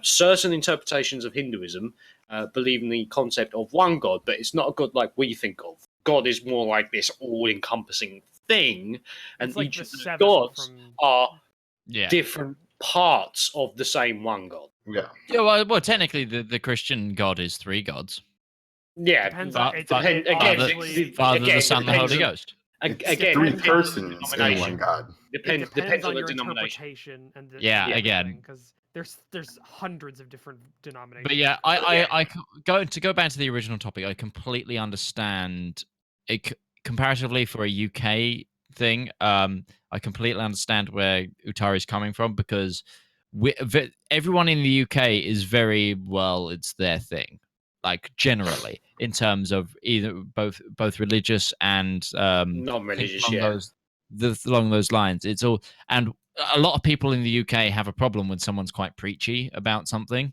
Yeah. Oh, with God. what How do you survive ever coming to the U.S.? Going Well, anywhere in the It's Bible. kind of ironic, isn't it? We have a state religion, but we don't Yeah. have this sectarianism over religion that the US does.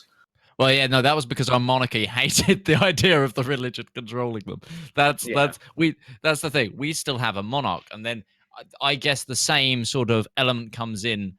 Is what I was going to draw the parallels to. Like Roach was saying about the senator in the US about the Quran. Same thing. The fact that Jeremy Corbyn wouldn't kneel in front of the Queen if he became PM. He openly said that he wouldn't do that. That's where our similarity comes in. Yeah, Because it's more to we're- do with republicanism versus monarchy. Kids, that's what I'm saying is, but it gives the same reaction. Anyway, I'm Yeah. ready to unmute Let's us. get on back the in stream. this. I haven't been purely because Eh, I just hadn't got around to it yet. Yeah. Okay. Okay, give me We're 2 back. seconds. And I think we're back. Yeah. Yeah, we are. That was Okay. disturbing, Midge. That noise. I can make it worse. So No, please don't.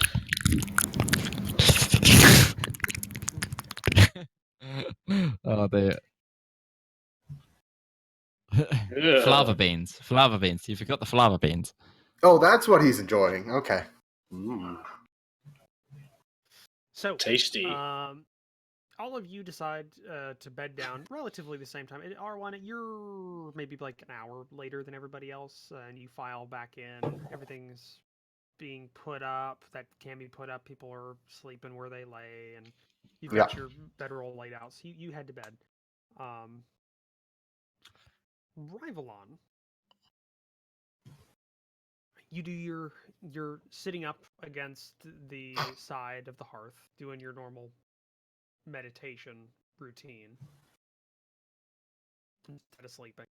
And as you breathe and get your breathing in line with your normal kind of your normal meditation, you start to drift off. And after a few minutes,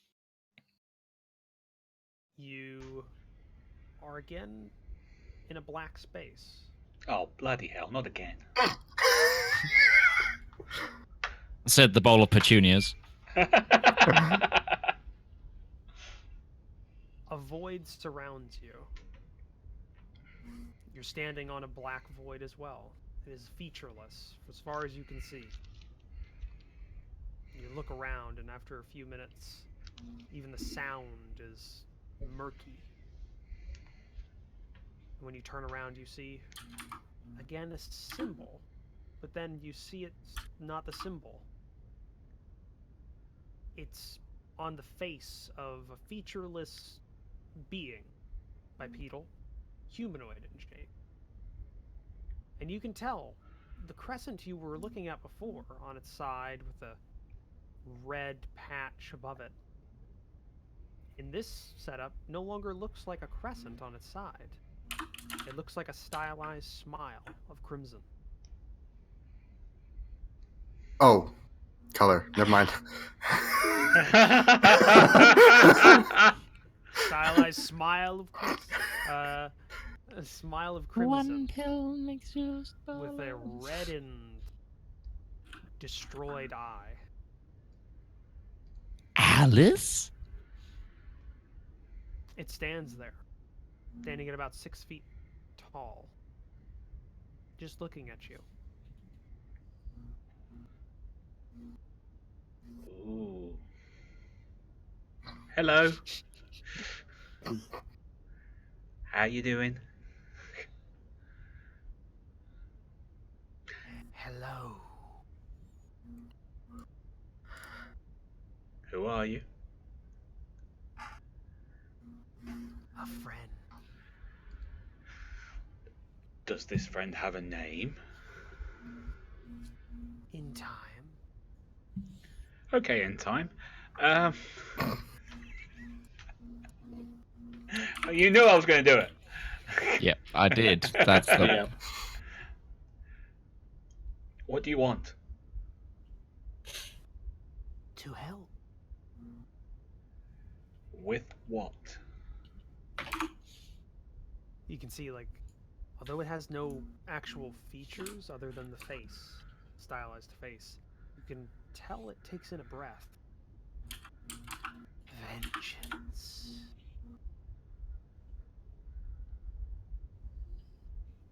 Vengeance with what? Your vengeance.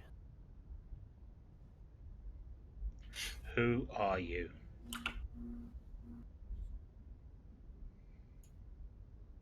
A friend.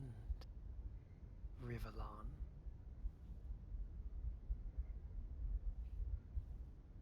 Who can help? I only have 3 friends.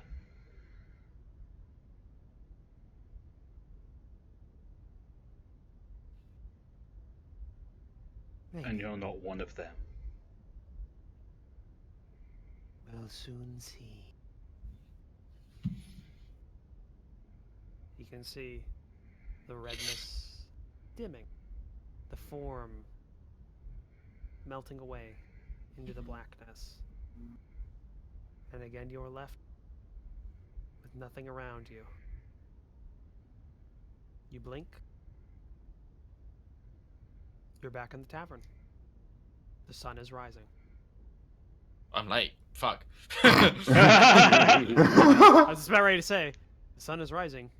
You see Isaac's already gone. And R1. Oh, and R1, yeah. But you seem to have slept in. Which is impressive considering the fact I was meditating. Exactly. It's very odd for you. I tried to wake Ustinia. Right, Justini, With give a me pole constitution from check. across the other side of the room because I know he's going to have Give a it- serious hangover. A what check? A constitution check. This is going to be the monster of all constitution checks. Ooh, 4. That's a roll of a 2 plus 2. Yeah. Ooh. Ooh. 2 plus 2 That's it. is 4. Alright, let me look at this chart I made. 2 plus 2 was 4 equals man's not hot.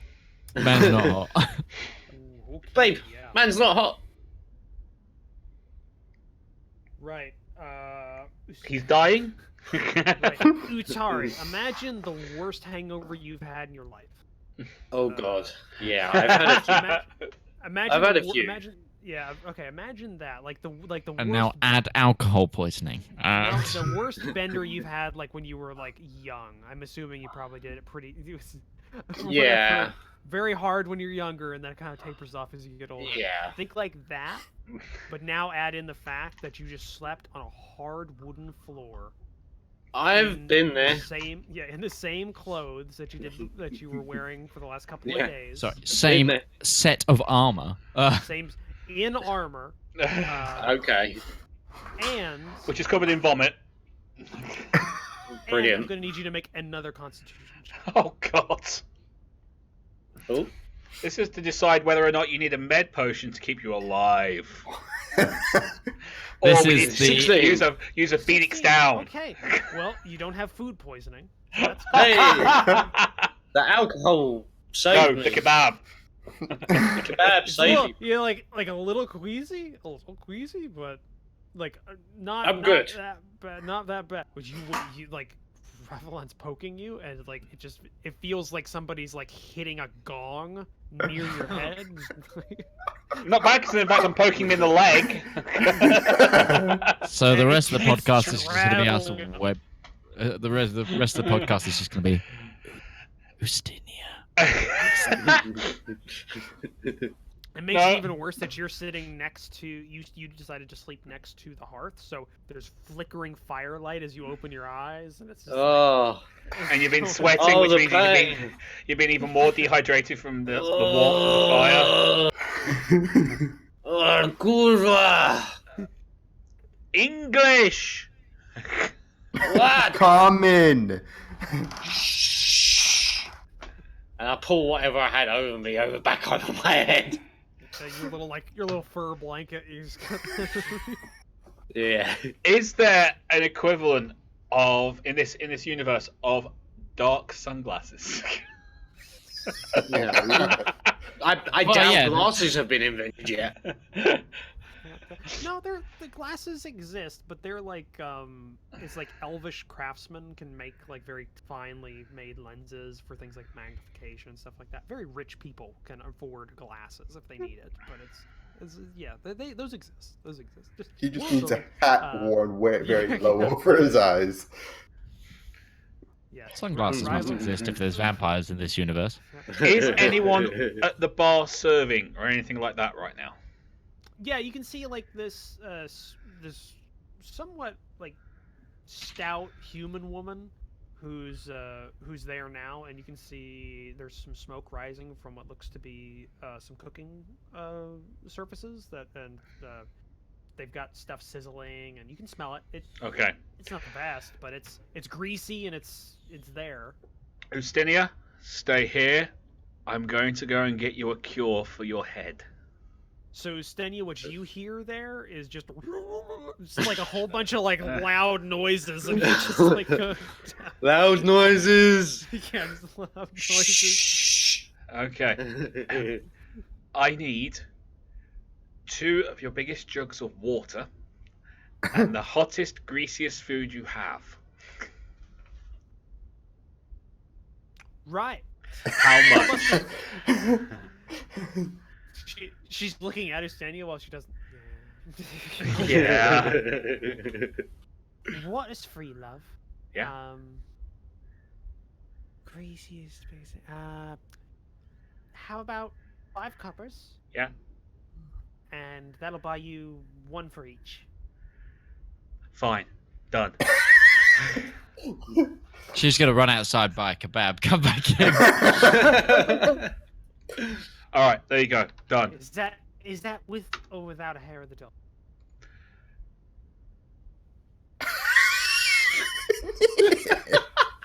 Without. One with, one without. Oh no! I'm pouring nothing but water and greasy food down this guy's throat for the next day. All right.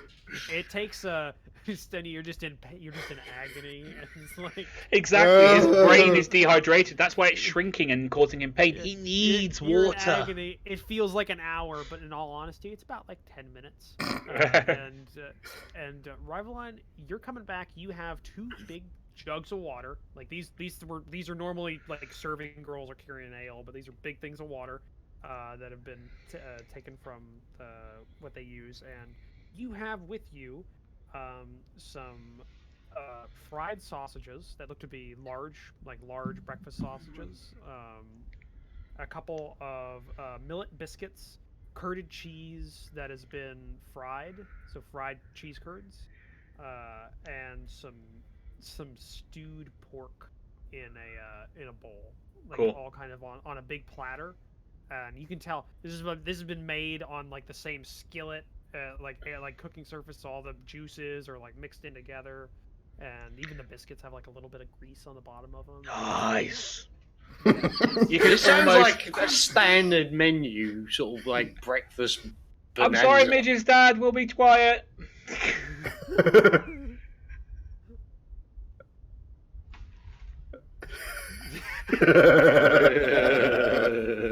We're miming out what Midge is doing right now, Okay.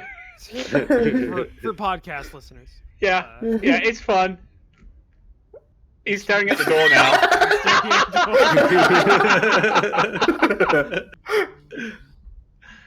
What?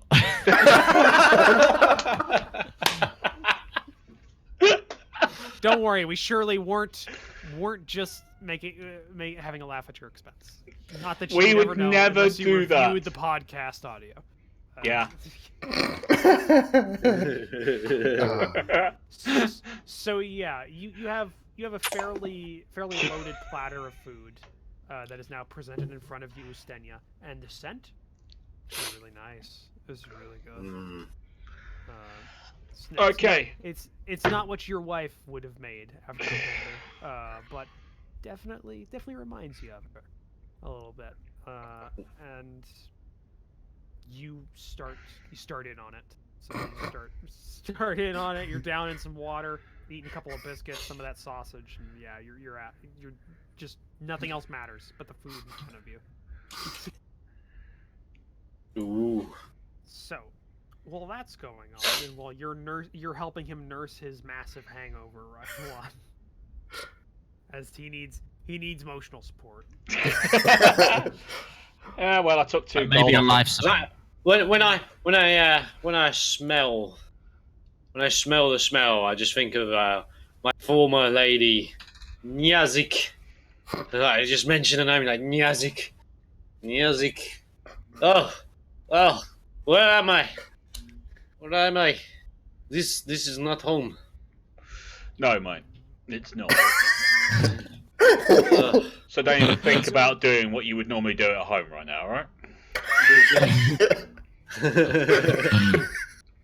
Fucking terrifying thought where you just like, where am I? This isn't home, and just someone goes very mate. deeply. Nah. Oh dear. You're not home anymore, sunshine. Uh, All right. So while that's all going on, and you're helping each other out, we're gonna go backwards a little bit in time to right in the it's maybe like an hour before sunrise, when you're awoken by Isaac R1. God damn it. I am sorry, friend. Yeah. I mean, God damn it. Why did I agree to this? Alright. I guess I'll play what I came up with on the way there, so you can tell me whether it's appropriate or not. I'm sure it will suffice. Truth be told, I am not 100% sure this will even work. It's not exactly been done before. For this sort of thing. If it It's works, been- can I write about it? Yes. Okay. However, you might be about to hear a name that I do not want repeated. Okay. All right. You two shuffle out of your of the tavern. You're Come on, Barry. You're yeah. Barry was actually very nice when you were sleeping because you used him as a pillow. Mm-hmm. On the floor. But you're waved at by a stout woman who seems to be the early morning and day barkeep for the tavern. And you pass by Rivallon, who is not meditating. Looks to actually be asleep when you pass him by on the floor. We might have to deal with that later, Isaac. Indeed. But you begin your journey back up to the Narrows and to the Palor temple. The main door is not locked. It is closed. And next to it stands a individual who looks to be an initiate of the temple who's doesn't look like a guard. Looks like they're waiting for somebody. And when you get closer, you realize they were waiting to let you in to the actual temple proper. And when you get closer, they recognize you and open this very large set of doors to let you in. It's fairly odd. You're about maybe 20 minutes early to the morning services that are normally held here, so it's actually quite empty. There's only a couple of initiates and acolytes that are in the main room that are lighting some candles and getting things together for the morning services. And you're led past that into the central gardens area. And R1, this is the first time you've seen it. It's a very nice, like, garden area, like a couple of trees along some paths, some very kept fields of grass, a lot of flowers around.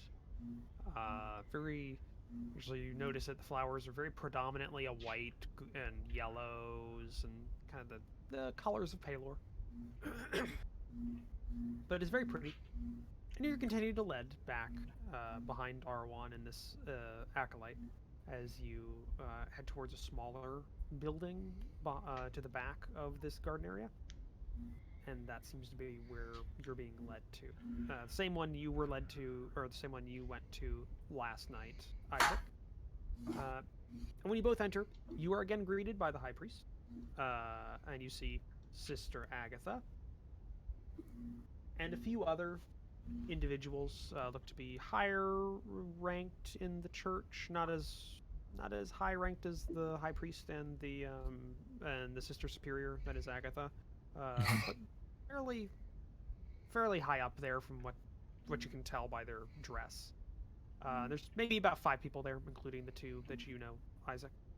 Mm-hmm. They're all talking amongst yourselves a bit. Like it seems to be like an early morning, little kind of meeting session, just standing around, trading stories. Things kind of die out a little bit when you enter, and the high priest walks over to you and offers his hand to you, Isaac. Good morning, Inquisitor. Who have you brought into our midst? Looking towards you, Isaac. Or looking towards you, R1. Good morning, High Priest. This is my friend R1. He is a bard, and I thought his understanding of ritual magic and summoning might aid in the process this morning.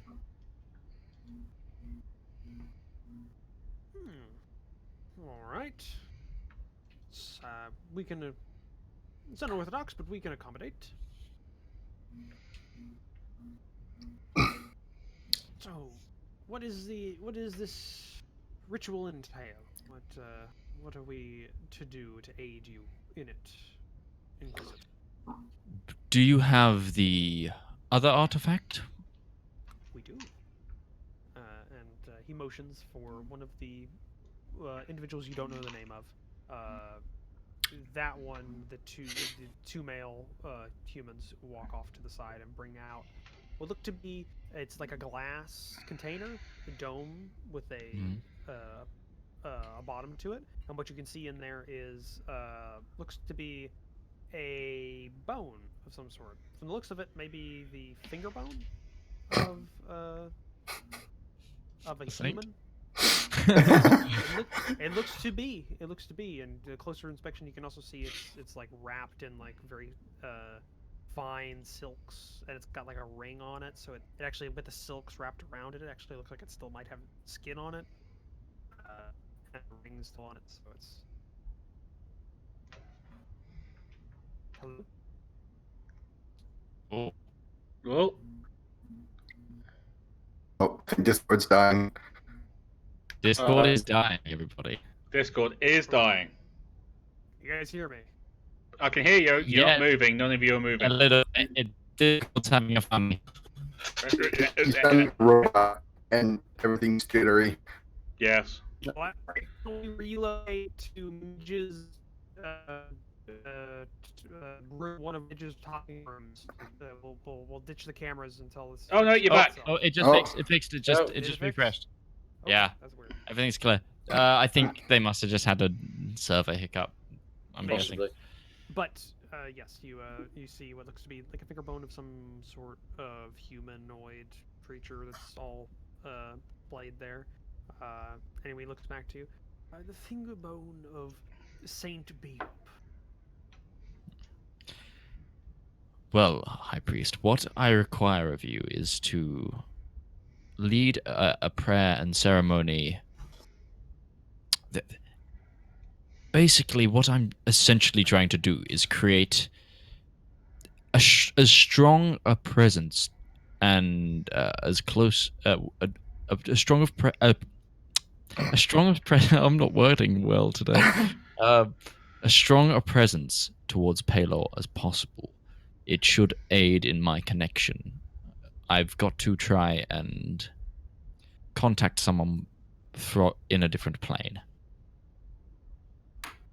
who may be able to help us, and by creating this energy and liveliness of Palor in a concentrated space, it should aid in that.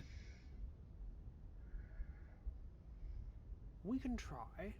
We can try. Right, Um, everyone. When do you want me to do my thing, Isaac? When the High Priest starts giving morning prayer. Okay. I'm gonna go make sure everything's as perfect as I can get it on my lyre. I like putting as much effort into this as I can. Gets out a little music stand, rolls out a mat, Right. So, the High Priest turns to everyone. All right, everyone. Get to it. They start getting together. One of the individuals that you actually don't know anybody but the High Priest, and you never got his name. R1. One of them hands you what looks to be some sheet music. Oh, thank God. Okay. And they point to one of the pages here, and just he kind of motions for you to know what to do. It's very simple. You're just keeping a kind of a melody going. Yep. And as things get together, they place the finger bone in kind of the center in front of the priest as he opens up a book of prayer and begins reciting from it. And as he goes, you hear the music start swelling from R1. I'm not going to make you test because it's fairly simple music. It's nothing too complex. You're just And there's a following... sheet. Yeah, there's a sheet of music in front of you. And it starts going up. So as this goes, Isaac, you begin getting yourself into your headspace to contact your spiritual guardian. And I'm actually, for once, out loud going to say her name. So. Alright. I will let you do a religion check with advantage. Ooh. This is also a very low DC because of all of the redundancies you've put in here. Yeah. Hey, I'm going all out because I need a conversation with Haziel right now. So I click the advantage button and then I roll. And you roll a d20. Or you roll your... Okay. Okay, 17. It's always a 14. It's always a 14 for some reason. Either the roll of the dice is a 14 or it adds up to a 14. It's kind of my common number with religion. Well, you only needed... It was a DC 8. Oh, wow. Smashed it! Pulling out the finger bone helped a lot. That was a -5 to the DC because you pulled out a finger bone of a Saint of Palor to help you. It was already a fairly low DC because you're in a holy temple of Palor. Well, I thought it might be quite hard because I've got to physically make contact and try and have a conversation with the lady. Yeah. All right. You say the She's on. Ezeal, and you start hearing. You're getting yourself into it. You're focusing in on it, and you recite it once aloud, and then you kind of say the name once or twice under your breath. And as you focus in on this headspace, you realize you're not hearing the priest anymore, but you are very far away, as if you're hearing somebody sing from a mile away, just barely on the wind. When your eyes open, you're in a very white, ethereal space. It's not the first time you've been here. It's very bright. Brighter than almost anywhere else you've been before. And when you look up, you see an older woman. Someone that you know quite well. Haziel. She has a small smile on her face and is standing in front of you. And although her size is not particularly large, and you know to be diminutive compared to you, almost stands as a giant above you in presence. And you're also kneeling right now.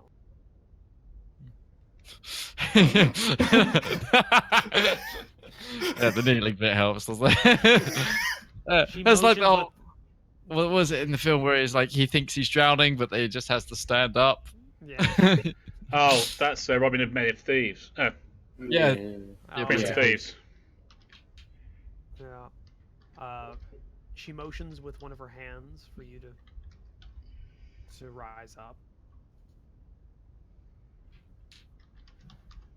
I stand.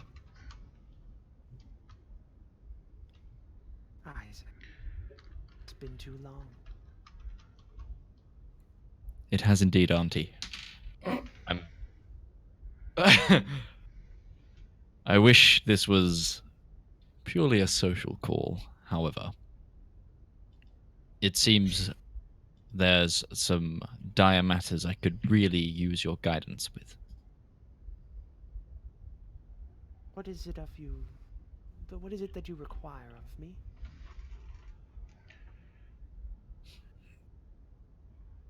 The temple in Gorgons primary artifact, the Star of Palor, has gone missing, and I was wondering if you could sense its energy anywhere on the mortal plane.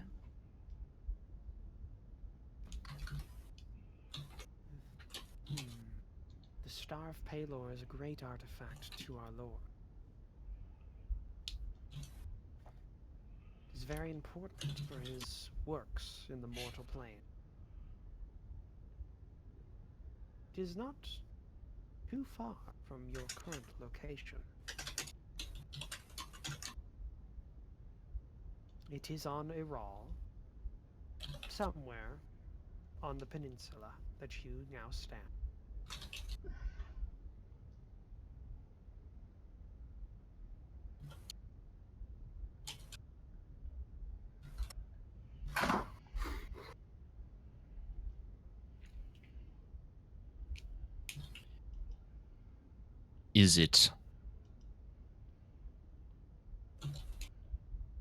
Is there any interference with it?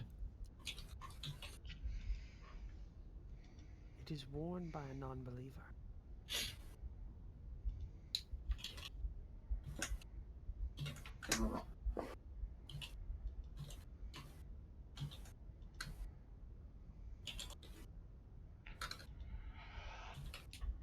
Death is close to it. Life has been taken. Nearby.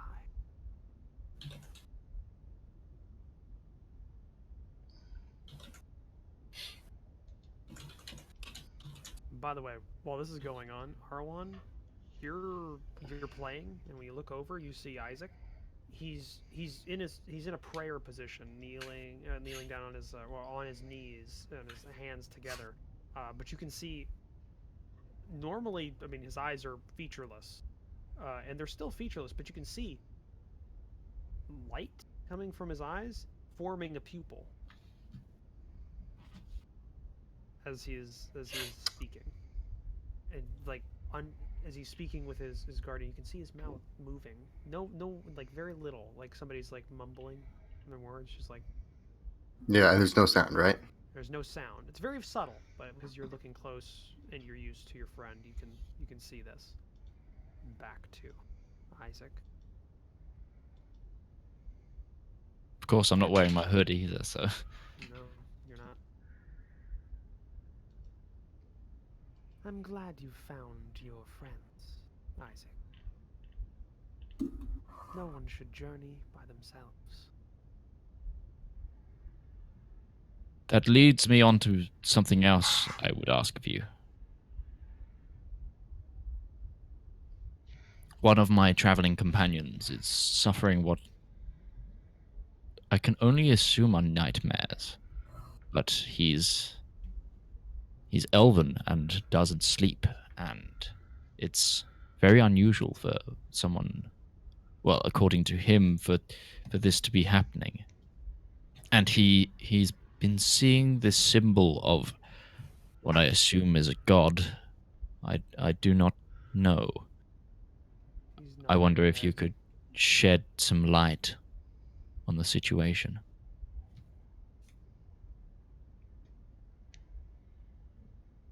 A darkness hangs over your friend.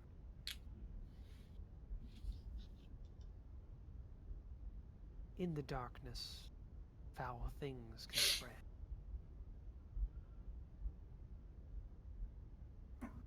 The vengeful one seeks out this darkness.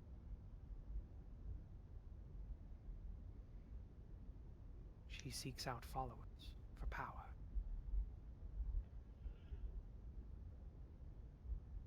Who is the vengeful one? She goes by many names, but her given name was Zigul. Dum, dum, dum.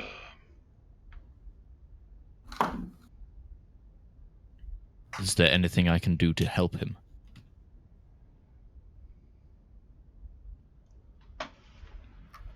The vengeful one is weak. She is not powerful. All deities gain their power from their followers, the individuals who embody the aspects of their divineness. Vengeance is a very fleeting but powerful emotion.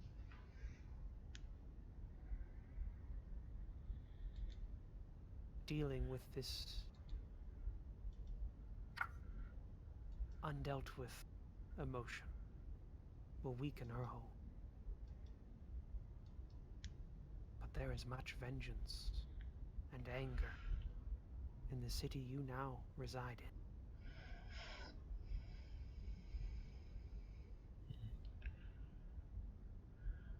It will be difficult to dampen her effects and her influence.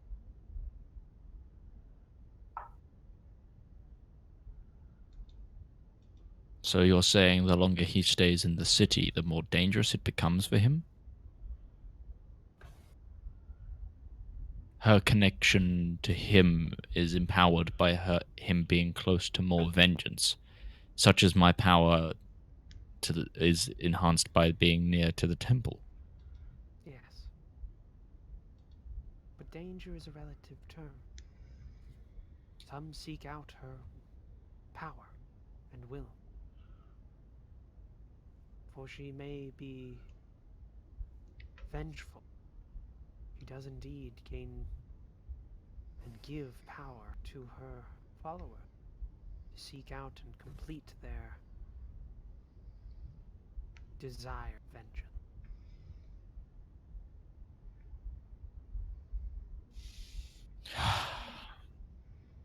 Much thought and contemplation will have to go into this.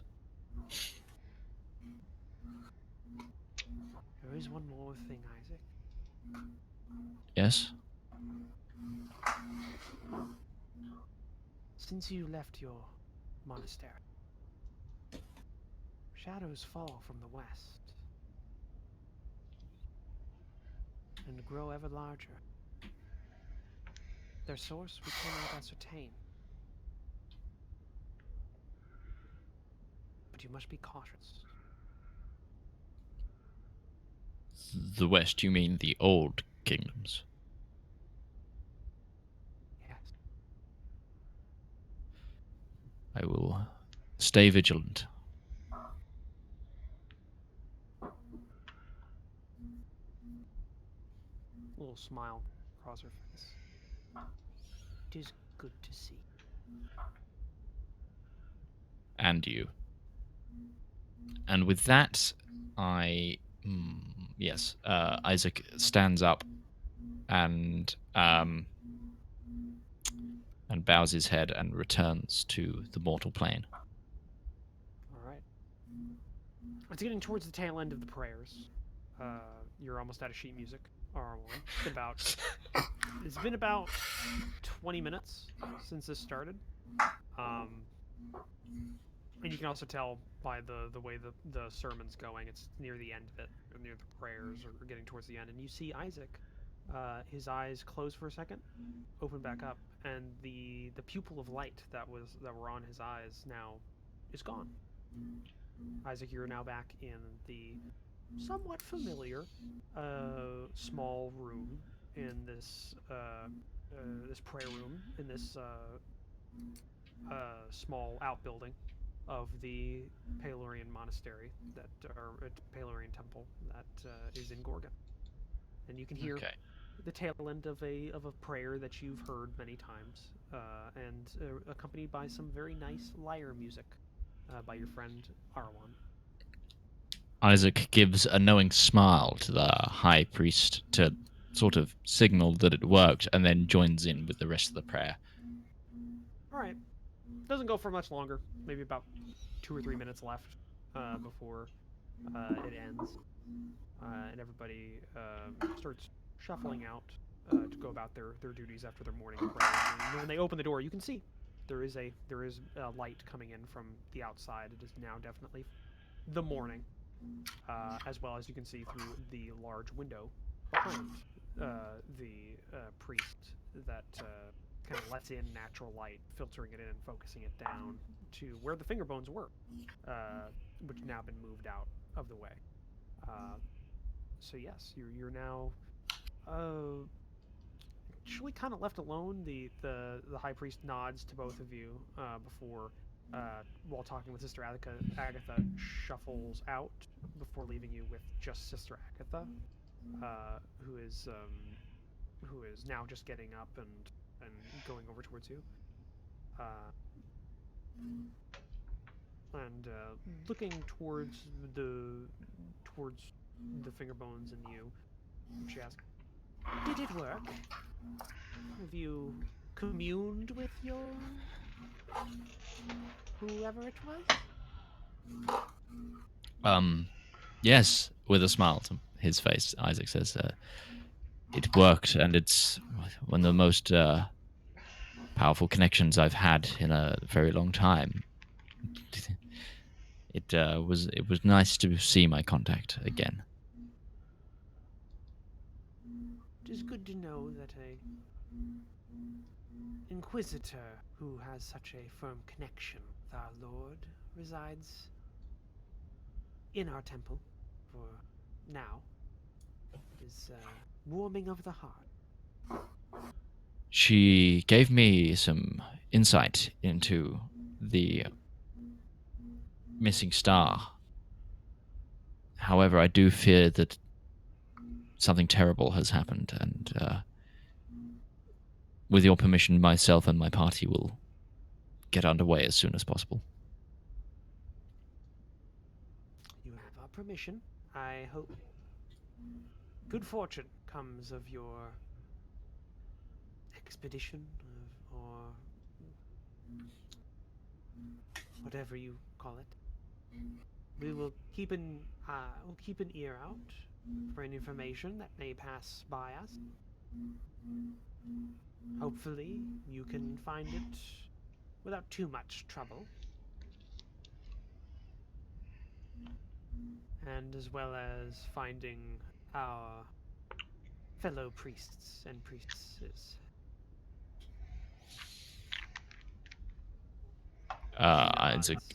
Isaac gives a nod, and he says, "May Pelor's light grant you happiness on this day." And then he turns to R1 and helps him pack away anything he needs to pack away. I just have to put my loot back, or my lyre back on Barry when we get outside. Oh, okay. All right. She nods and so you're now left alone. Well, that was something. Uh-huh. Crimson, you're getting some serious feedback, I think, coming from your mic. It's like, ooh, ooh, ooh, ooh. I keep hearing. Anyone else hearing it? Oh, yeah, no, Oh, I am yeah. hearing that. I'm hearing it. Yeah. Why don't you do this, Crimson? Try moving your boom just a little bit. I think it might be picking up some of the vibrations from your computer fan, and because of the way the springs are tensioned, it's picking that up more so. Oh, you know what that is? There's a thing on my roof. There's nothing I can do about that except turn down my gain. There's a unit up on my roof. I'll just turn the gain down then. Oh. Okay. Also, do you have like a humidifier behind you or something like that that's going? Because I can see like smoke or something or mist pouring out from behind you, like in the Yeah, I do. Okay. No, Yeah, you're not on fire. That's No. the main. just making sure. Just making sure. In all honesty, God, that is annoying. It's not too bad, but it's when it's quiet, and since I can't put background audio up, that's up a little bit. So yeah, you two are left alone. So what do you want to do now? I am going to inform R1, my contact informed me that the missing artifact from the temple is close to us. It's on the peninsula, but Apparently, it's being worn by a non-believer and is surrounded by death, which doesn't bode well for the missionaries. No, I guess not. So do you have an idea of where we're supposed to go? I think our best bet would be first go towards the shipping dock, the tower, the sky dock, and see if we can't gauge a last known location from them. Anyone there, get some information. Use some muscle and force if we need to, like boast our clout. I'm on a empowered For the mission. church? Empowered mission from the church, and as an inquisitor, I have the right to begin my investigations now.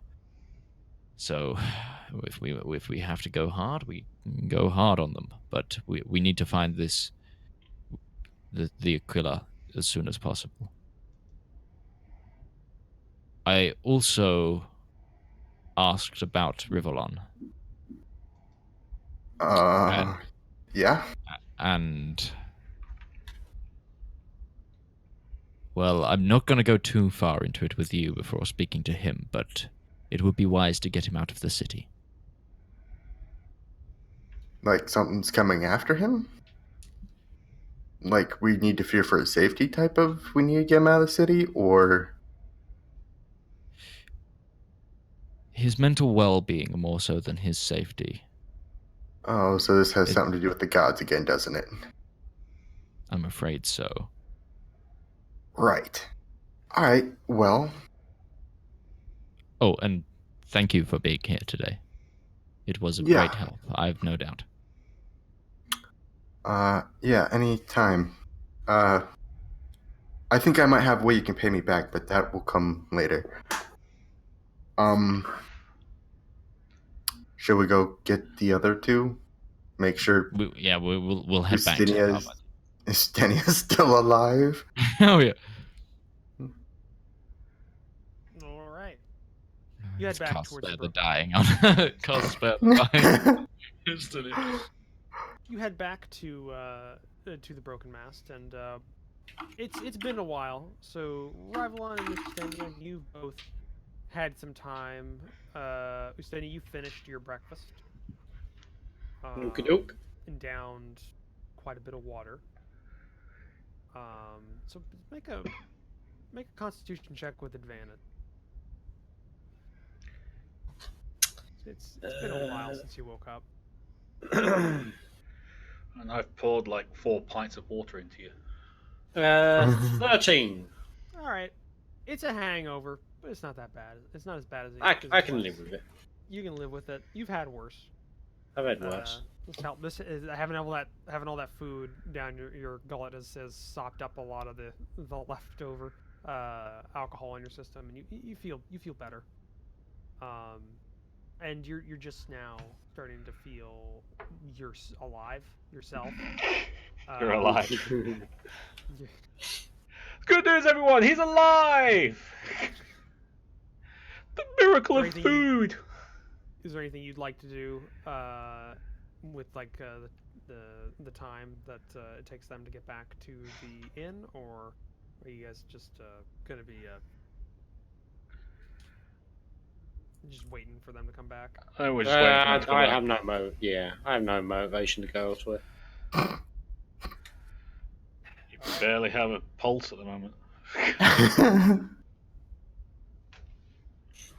All right, so it takes a little bit of time, but Isaac and R1 enter the tavern again, and you can see Ustenia and Rivallon have taken themselves a table in one of the corners of the tavern.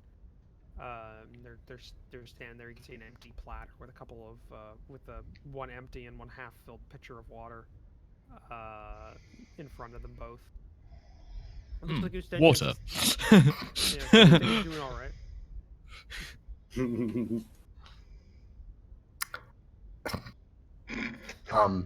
Isaac, you want to get something to eat? Yes. Would you get us both something to eat while I inform the others of what we just experienced. Certainly. So I divulged the information about the Star of Palor and the imminent danger that people could be in to the party, but I don't mention the Rivallon stuff. Oh, okay. But I do mention that Rivallon, I will need a word with you in private at some point. Same here. All right. By the way, that'll be about that'll be about 2 silver for food for everybody. That you're gonna be having, just because it's about 5 coppers per person, and are you getting drinks with that? I'm just getting it for me and They've had Isaac. breakfast. We've had Oh, breakfast. they're happy. Oh, so that's just 1 silver piece. Okay. I'm gonna Same. get a water and like a wheat ale or something. Yeah. Oh, a breakfast ale. Yeah. Yeah. They have that. It's like morning tea. No, breakfast ale's like a leftover can of last night's stale lager. Oh no! With one of those Half a Heineken. with one of those like tea sieve things, so you can take out the cigar dips. Oh, that's nasty. All right. Yeah. You get a decent breakfast, and you're full up. By the time you guys are all done getting your morning routine out of the way, it's about let's see here. It's about 7 o'clock in the no, it'd be about 7:30 in the morning. When you're ready to go. I'm purposely going to sort of make it my mission that when I greet Ustinia today to sort of shake him a little bit. Don't shake him. Oh, what are you it doing? might all come back out again, and we can't afford that. Very true. Very true. All right. So while this meal was going down, you were all info dumped on what happened. And I will say that I think we should go to the Sky Tower. I do have one question about the info dump. Are you telling us about the shadow from the west part? I mean, I know Arwen doesn't know that, but out of character. No, that was a last thing for me, so Yeah. I'm not. Okay. I just wanted to make sure. I And even told if you about the first 2 parts, and then them Yeah. to about the first part, with the idea Right. I'm going to tell Rivallon Yeah. about the Gotcha. third Yep, part. okay. I'm keeping to myself because And I don't given the understand fact it I'm truly yet. from the west, yeah, yeah. that Well, that might confused me. have something to do with me. So, But we don't know that. but we don't know that. So he might not Out want of to. character, I think I know what it belongs to, considering I've played this world setting before. Right. Dun. Dun dun dun. And I feel like I'm the only person in the room who doesn't know what's going on. Excellent. This is good. I don't either. Don't Utari doesn't worry. either. Don't panic. No, it's I have no it's all clue. right because that actually makes it better for my character. Yeah, same.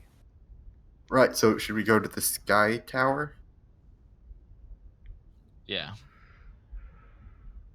I think Right. we should. All right. To the Sky Tower. All right, so you guys start heading into the Salt Sands district from your current. You're currently in the Gold Waters, which is the dockyard storage kind of big area. And on your way in, it's like it's starting to get alive. Like the city never really does sleep. It's because it's just so big, but it's starting to kind of ramp up a little bit. Like ships are getting that were unloaded in the night. All their goods are now being moved. So you're starting to move in towards this trading district, and you go on through the first, because of the way that the roads work. You go through the salt exchange, which some of you have been here before, and it's just there's a lot of normal goods kind of arrayed around you on all these stalls.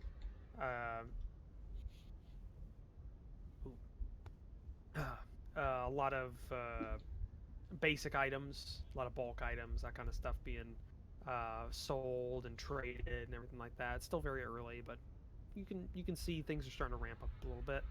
And then you go down the trade road. This is the center road, and you can see in front of you the Sky Tower rising up from the other areas around the city.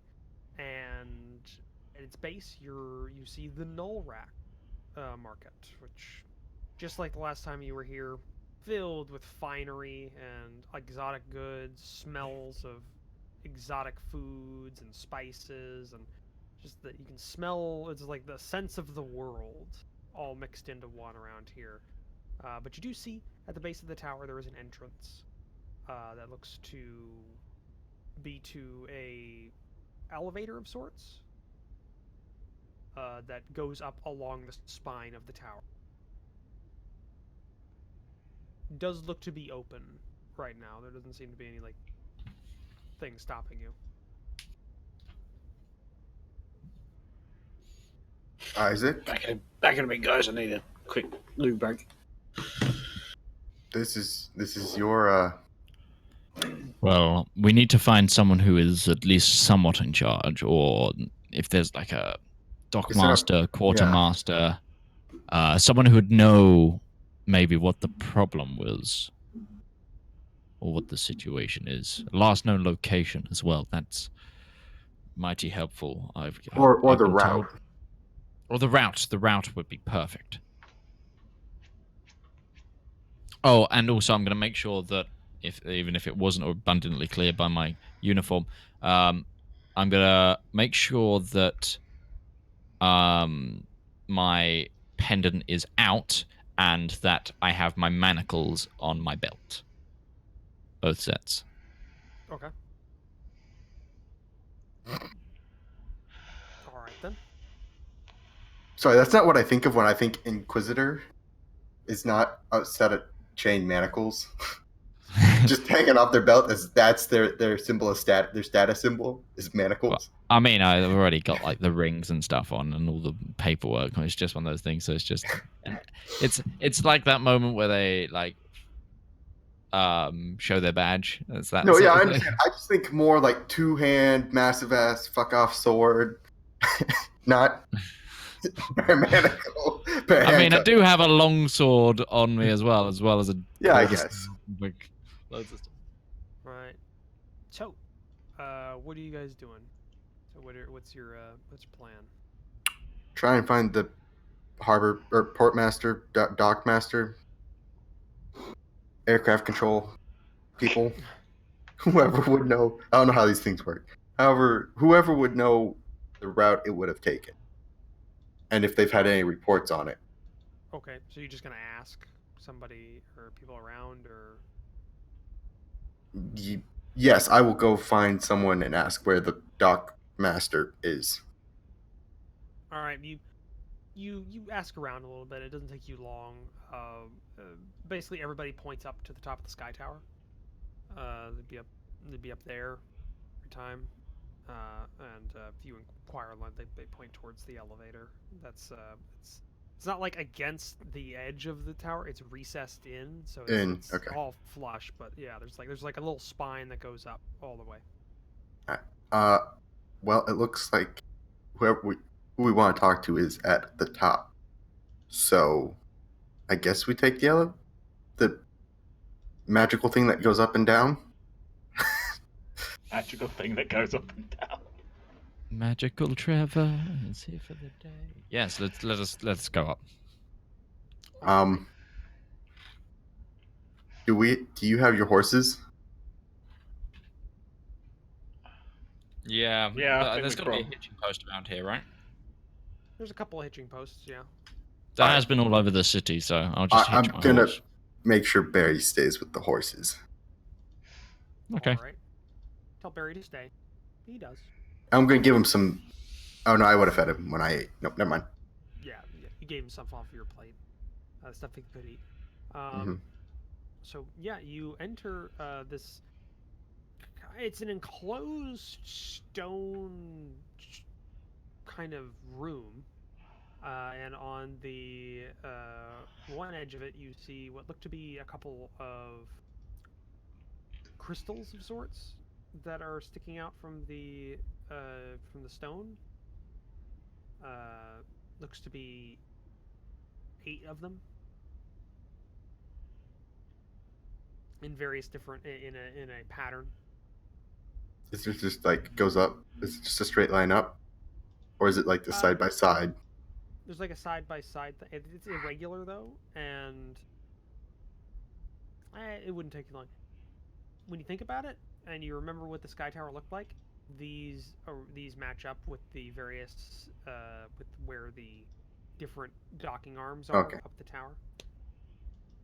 And there's one at the top that is the topmost docking arm that also was where you were pointed at every time you asked. Does anyone know how this works? Nope. Cool.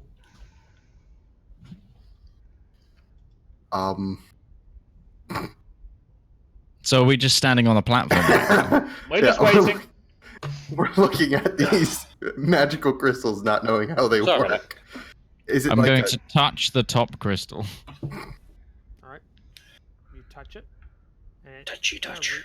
It recesses in just slightly, and then you feel kind of a little breeze from below you for a split second, and small grinding noise as the tower starts rising up.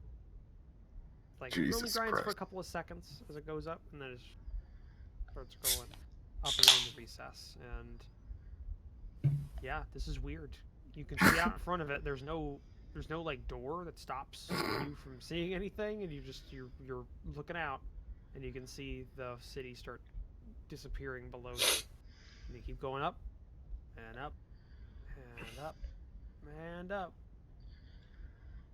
and you get to the full 300 feet above the ground, and it stops. Some powerful ingenuity. Wait, was it behind you? You hear some scraping, and a door that you didn't notice before opens behind you. Is it 300 feet, or I thought you said earlier it was 300 meters? 300 feet. Oh, okay. No, that's not. Is there? That's What like a do we see field. through the doorway? It's a football field straight up. Yeah. Okay. In a world that doesn't have skyscrapers. Okay. Yeah. Okay. Anyways, what's on the other side of the door? Oh, it opens, and you can see looks to be a small corridor to your left side that has a couple of rooms, and on your right side you can see what looks to be what you'd imagine would be a normal dockyard, or like a normal dock for ocean-going vessels, but except it's transplanted 300 feet in the air. Oh. Okay. Made of stone. Is there anyone up here? Yeah, you see a couple of people milling about. There is a ship currently tied up here that looks like one of the more like kind of personal conveyance vessels that you've seen. But you see a couple of people milling about, bringing stuff onto it, and a couple of people talking. Some people with look to be parchment papers moving to and fro. This seems to be where the offices for the dock are located, at the topmost bit of it. Down the corridor, are there any signs on the doors? Yes, they're in Dwarven and Common, and you can see a couple of, like, one says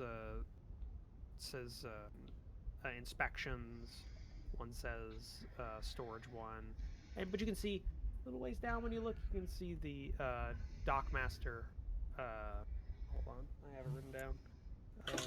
Dockmaster.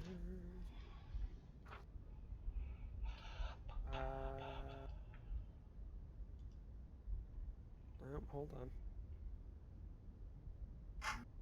Dockmaster Munya. Nunya? Munya. Oh. Or Muni. M-U-N... So M-U-N-I-A.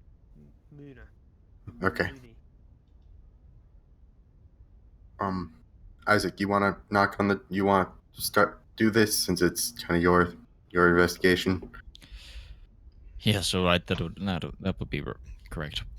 I go up to the door and I knock the door. Right.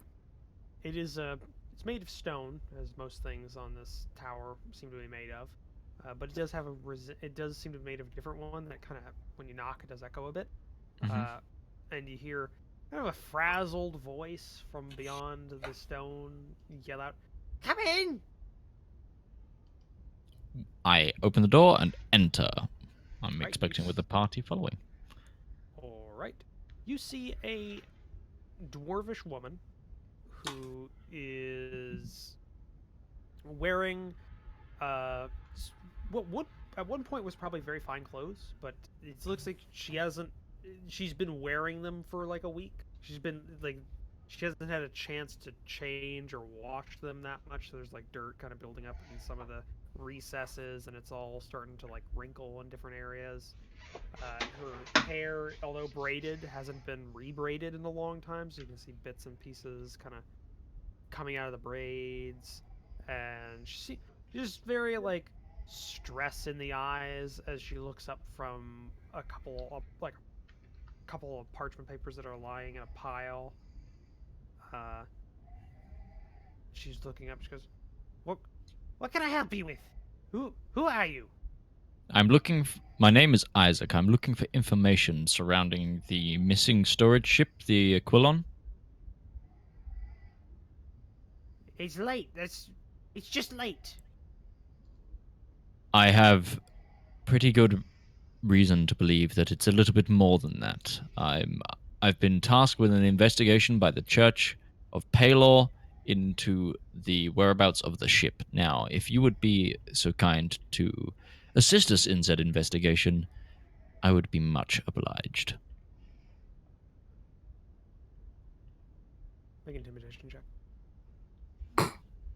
Damn. This is a whole new Isaac. Intimidation. You're gonna tell me what I want to know. I was double clicking it. Where are 16. the drunks going? These aren't hockey pads. Acne.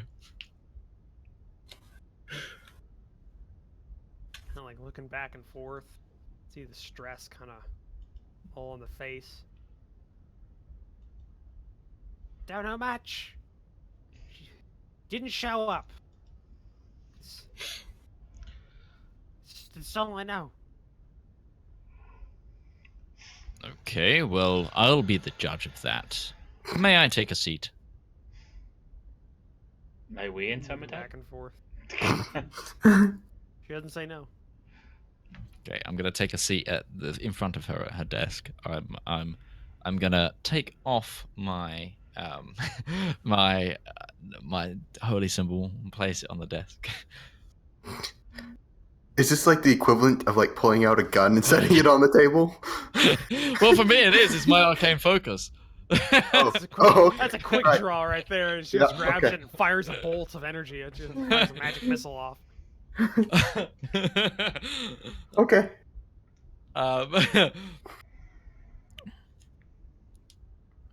Well, we'll start with the simple. How long ago was the Aquilon due in? I'm sorry, can you say that again? How long ago was the Aquilon due in? About 4 days ago. And when did anyone, to your knowledge, have last contact with the crew?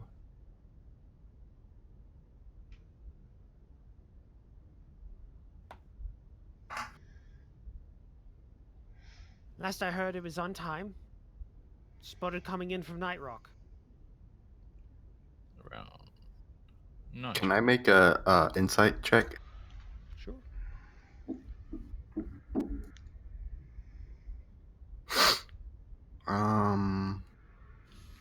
Where's insight? Oh, okay. Well, no, that's not. It's above intimidation. Oh, natty 20.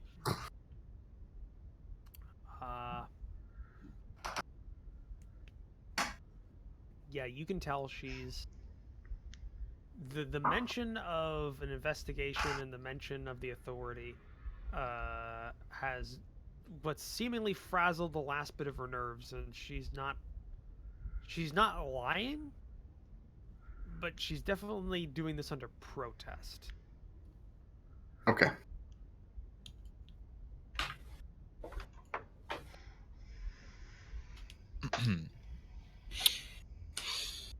Are there manifests of what's on board available for me to look at?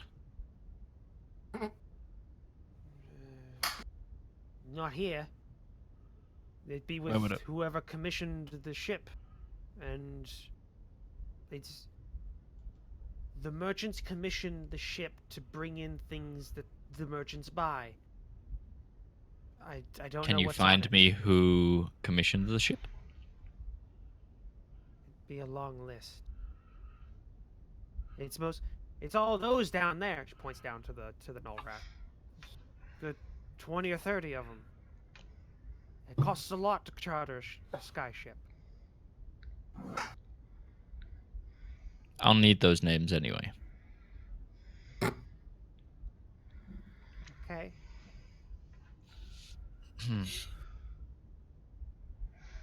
Have ships gone missing before? No. Never. Not since I started working here.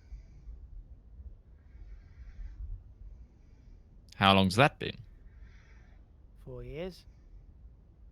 Give or take. Who did you say you worked for again?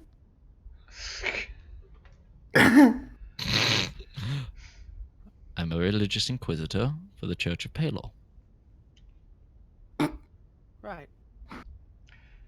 Okie dokie. Have skyships ever been late before? Same as normal ships, I suppose. I'll rephrase my question. Have they ever been this late before? They're magically driven, so surely there's less chance of error. Doesn't mean storms don't stop them, or different problems. Different problems like what? Looks like she didn't want to say that bit when you question her. It's been subversive elements in the hills between here and Night Rock. Nothing too out of the ordinary. Guy pirates.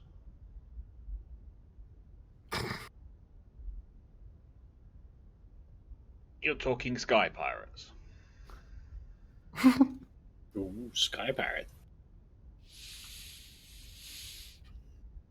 Is there anything being done to combat said subversive elements? Sky police. Air marshals. Air marshals, yeah.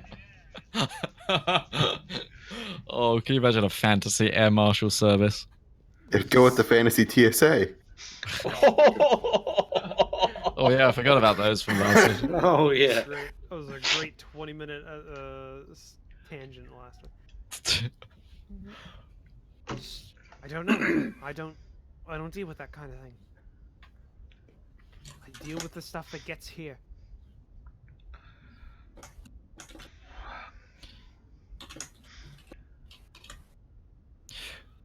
Who do you report to? City Council. No one in particular, not a singular entity, just the Employed. city council. I'm employed by the whole. And majority ownership by the company.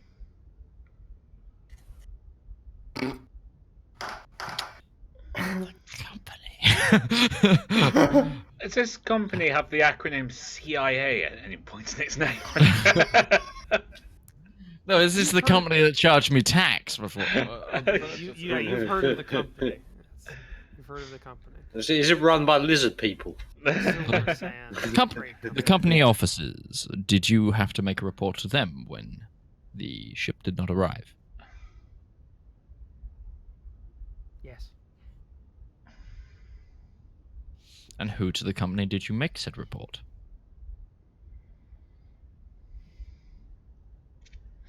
Hold on a second.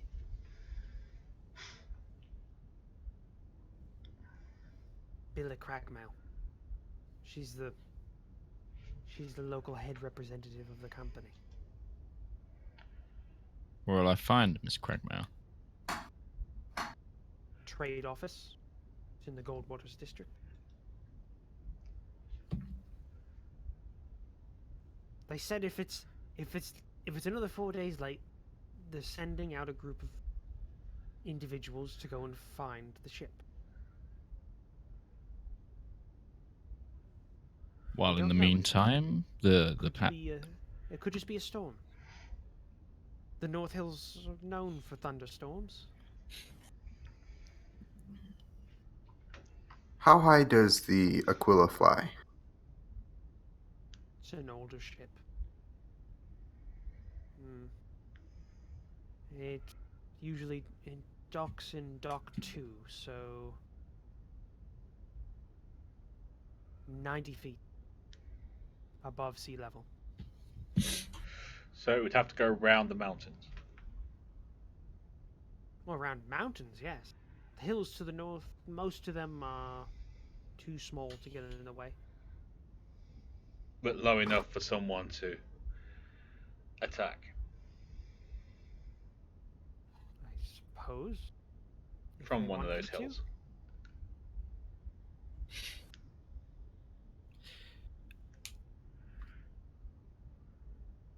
you've been a massive help so far. But is there anything you can do to help us, just off the record? It won't get back to your superiors, I promise to you. Persuasion check. Okay, roll it. 15.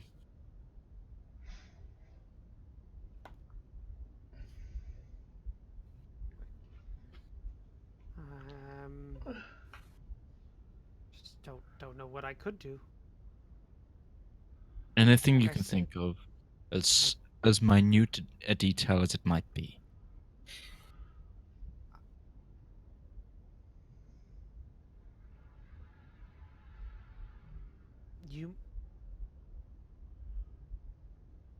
If anybody knew anything or if anybody had seen it, the last place would probably be over one of the farms to the north of here, in the hills. One of the farmsteads might have seen her as they passed over it. That'd be an easier way of finding out where it is specifically. If I remember rightly, there is a town to the north of Gorgon, between here and Nightrock. I mean, you guys do have access to that map. I'm looking at it. Yeah. I've got a physical copy on my character. I have one last question. I don't know about the rest, but does it make a straight shot from Nightrock to Gorgon? No. It would have to go No, around the the mountains. airship. Yeah, you'd have to go around the mountains. Those are hills. Those are hills. Those are hills to north of Gorgon. Yeah. When she's referencing the North Hills, she's meaning that hill range. Yeah. Goes around there. Yeah. Mostly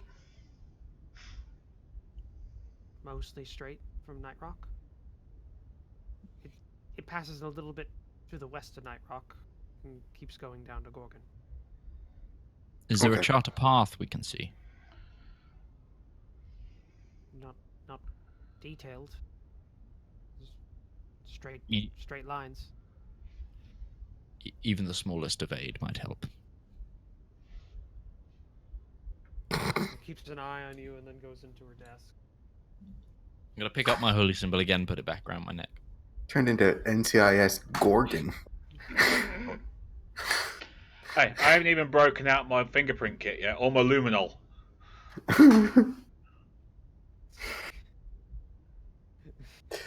All right, take samples of everything. Look for semen. All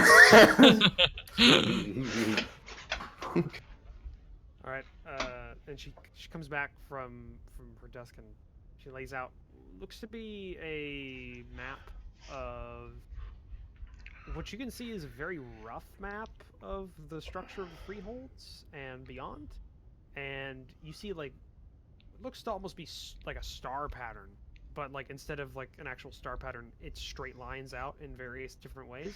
And what you can tell from looking at this is the paths between the different sky towers in the world.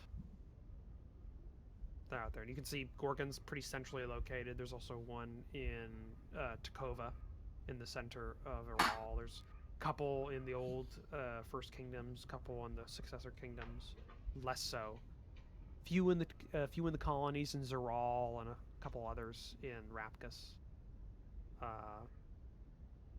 And one in Norndarim. Kind of traces her one of her fingers along one line that you can see, and you can see it goes from kind of the center of the main island of the Zakush Isles down to Gorgon. And from what you can see, it passes fairly close to Night Rock to the west of it, and straight into Gorgon. Okay. This doesn't mean it's along that path. There's captains of skyships route around things often. But it's a smaller it's a smaller path. They avoid clouds and storms and things like that often. But it gives us a place to start looking. Very much so. The hell? I was enjoying that.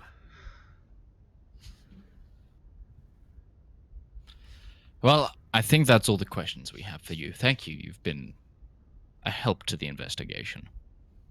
I look to the others and nod for them to make sure that they've got everything they needed. I'm good.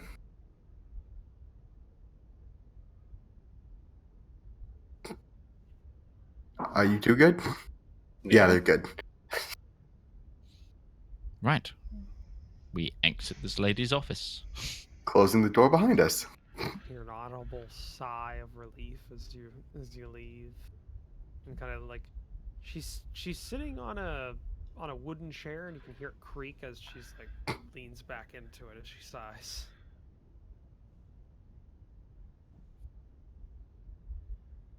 So what are you guys gonna do now? Well, what do you guys think? Do you think we should go interrogate the representative of the company in town? Or should we just go straight to looking in the farms? I say we go look, because they have an interest in keeping this quiet from the rest of the public. And they would rather send their own people to investigate than some foreign or some outside entity that they have no control over. And what exactly is she going to tell us? Right, so she'll either give us... She's a politician. She's going to try and cover her own back. Yeah, so she'll either give us misinformation to purposely divert your investigation, or she just won't give us any information at all, and we'll be stuck where we're at right now. And we have 4 days to start looking before they send a party to look. If they don't move their investigation up when they hear about our investigation. It's very true. Okay, then we'll begin our investigation outside of town.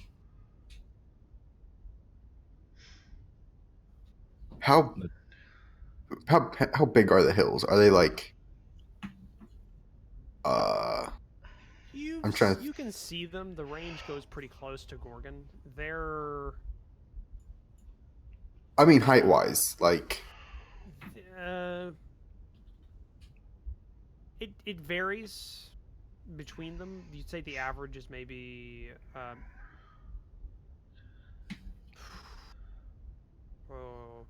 I'm not actually sure you would be able to tell from it.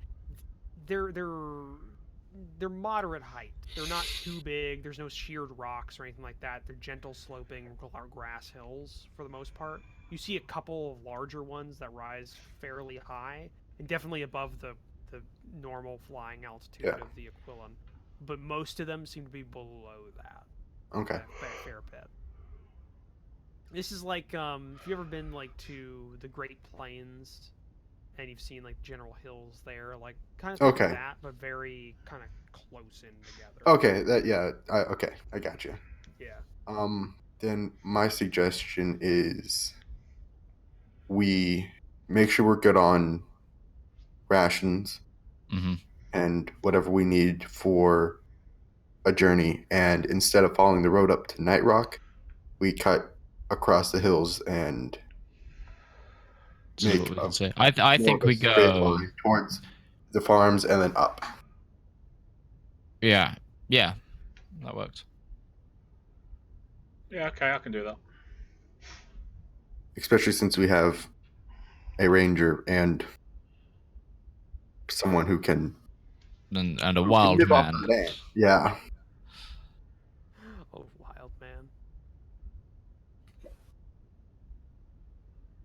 All right. So, what are you doing before you shuffle out? I am actually, my character is ready and set to go, so it'd be down to the others. I'm ready. No strong feelings one way. How long or... has it been since we got here? Not that long. You've only been here. It's been a day, right? It's been a day, yeah. Okay. And it was a week for our things to be done, correct? Yeah. Yep. Okay. Then I'm good to go. I'm ready. Let's roll. All right. Cool. So, all of you begin your way out of the city. You get horses and your riding dog, and begin your way out through the northern exit to the city. And when you do, on your way out, you see the morning life of Gorgon start to take hold, and by the time you're out of the city, it's been a little while. It's a fairly large city, extends quite far. But as you leave and the levels start going closer and closer to the ground, and you start leaving the actual sprawl of it, you're greeted with a fairly nice area. It's very cultivated towards the northern bit of the city. Lots of farmlands spread out. You can see little creeks and stuff here and there along this. It's not a main road. It's not the coastal road. It's more of a path that's been kind of dug in after a while. You definitely see wagon rivets, or what do they call it? Ruts. Ruts. Yeah. In the actual path. But you just keep going. To get where you're going, you will have to route around the large lake that's to the north of Gorgon. Yeah. And head more towards either your. So which way are you taking? Are you gonna be taking the west way around the lake, or are you taking the eastern way? I think the west. No one else has a inclination. I agree. Okay. So you head to the western edge, or you're heading along. You hit the lake and then you start going west, following this path. And again, you're passing farms along the way. They're fairly spread out, and you keep going. It's about noon before you're most of the way around the lake. And now you're starting to go straight, and you pass over a river that leads into the lake, and you're starting to get into more forested areas. Like, this is more like Midwest U.S., where there's like forests like that are still there, but you can still definitely see there's a lot of farmland in between those like small forests. So you're you're coming across more of that, and the farms seem to be less and less affluent. Like these are more smaller scale as you get further out. But you can, all this time you can see the not mountains, the hills to your west. If we ever pass anyone, like either really close to the road or on the road, I'm gonna ask them and ask them if they've seen a skyship at all in the area. Just as we come across someone, if we come across someone. I'm trying to think of a CSI like sort of Pun. yeah. Right. Yeah. Okay. Do Horatio Kane. Do an investigation check. This is a case of murder. Yeah. Most foul. Investigation. You said There's yes. been a murder.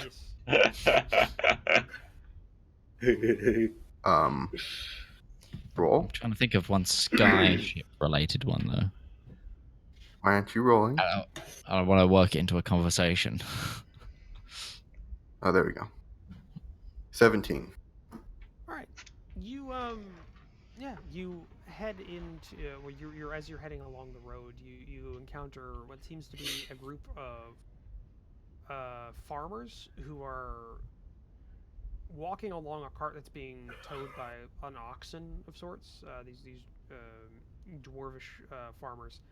And when you stop and ask them about the equivalent, one of them kind of stroking his beard goes, "Hey, I saw something not 3 days ago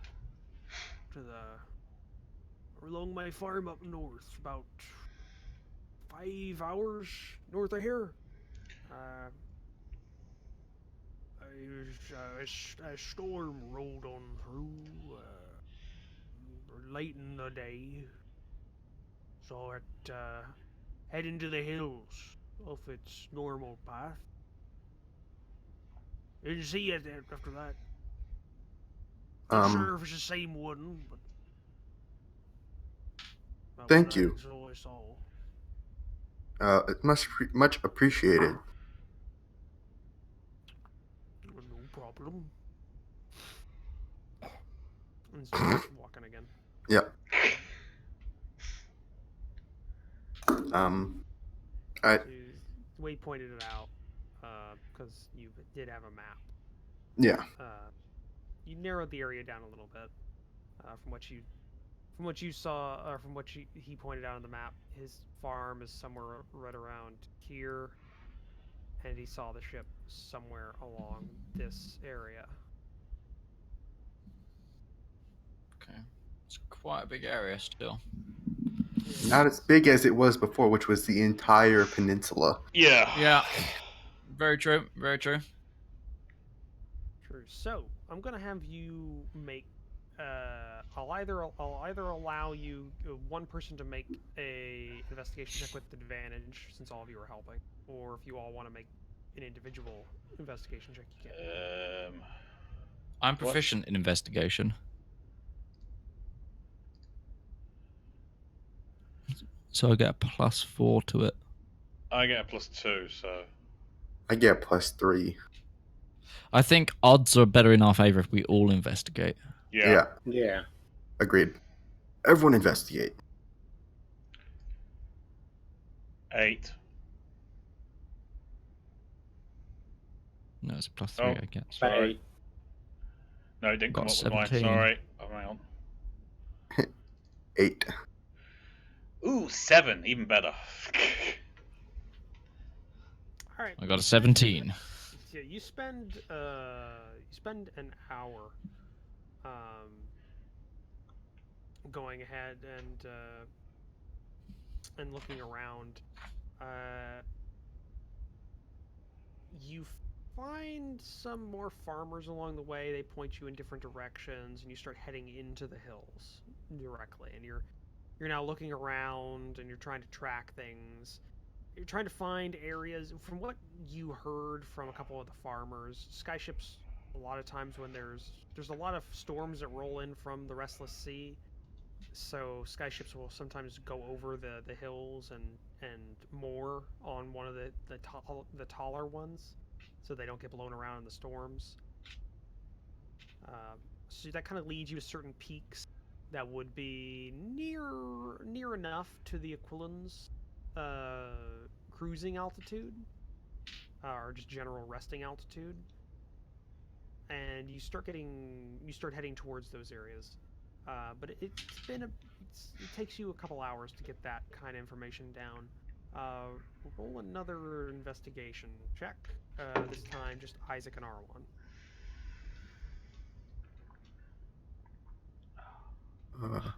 15. 12. Alright. Another 2 hours pass as you start going along where individuals pointed out certain hills that would work for this, and you're doing it essentially at random at this point, where you're just like, okay, this is the next one. We'll go over towards that, and doesn't look like anything's there. Next one doesn't look like anything's there, etc., etc. And you're starting to narrow down the areas that it could be. But you're starting to burn daylight now. You're maybe the last 4 hours of the day, you'd estimate. Do you want to keep pushing on, or are you just going to bed down? What's your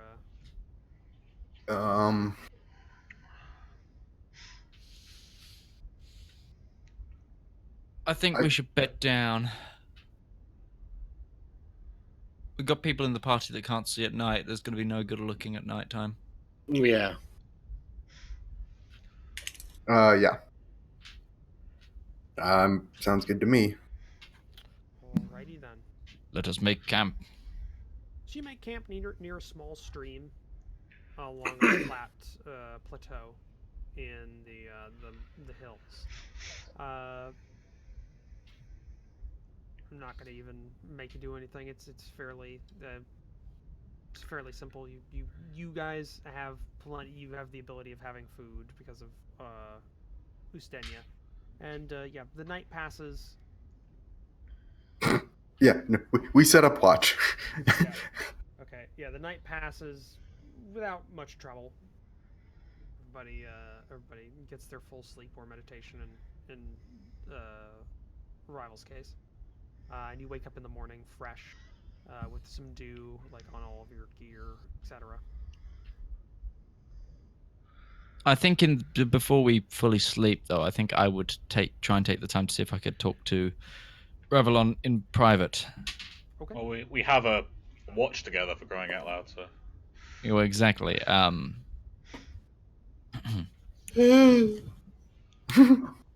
Right, Rivallon. In my ceremony the other morning, I managed to make contact, as you know, with my contact. I know this sounds vague, but bear with me. I managed to ask her about your predicament, and I got some answers. Such as? Well, my contact said that there's a darkness that's hanging over you, and that a god by the name of Zagal is trying to contact you. Well, that's good, because I was wondering whether I imagined the conversation I had with the shadowy figure that had the face of a red crescent and a black red eye last night. You mean you saw the symbol again? Yes. Only it's not a symbol, it's a face. Well, Zagal is known as the Vengeful One. Well, I guess I'm a 3-course dinner for that god then, aren't I? Exactly. Now, she gains her power from the emotions and hatred that builds with vengeance. And, well, you can choose to embrace that and she will tempt you with offerings of ways to help satisfy said vengeance. But then you're letting her win. Or you can deny her. However, in both situations, I'm not sure the pain that you're feeling would go away. Really? You surprise me. I always thought that if I happened to find the person and stick a knife through their throat while their families watched, I would feel great.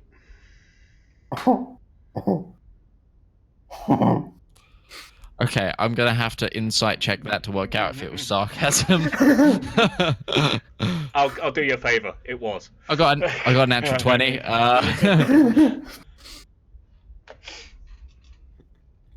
wow, And- you did a natural 20. Jesus. I did.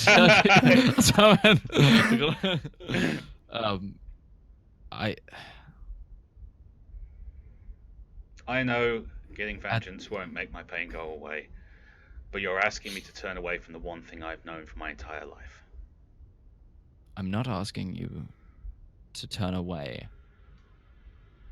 from fighting evil, or I'm just asking you to be careful.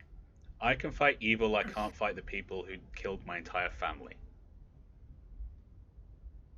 Tell me the difference, Isaac. Well, they would be classed as evil, but the difference is the reason and the meaning you take from it. This entity, whatever it is drawing power from you and apparently the city of Gorgon itself. Apparently this area is rife with those sorts of emotions, and I just wanted you to be aware of everything that I learned for your own safety. Thank you. Did you say that out loud, or is that No. you teleprompting me? Well, it seemed like what you were trying to say, but you couldn't think of the words to say. That's exactly what I was trying to say, yes. Does your character speak Draconic? No. Okay, fine. That's fine. I'll translate for you then. Thank you. Please do. Don't do it for vengeance. Do it for justice. And do it with good heart, rather than hatred. Well, I'm on the other side of the continent at the moment, so there's not much I can do about it at all.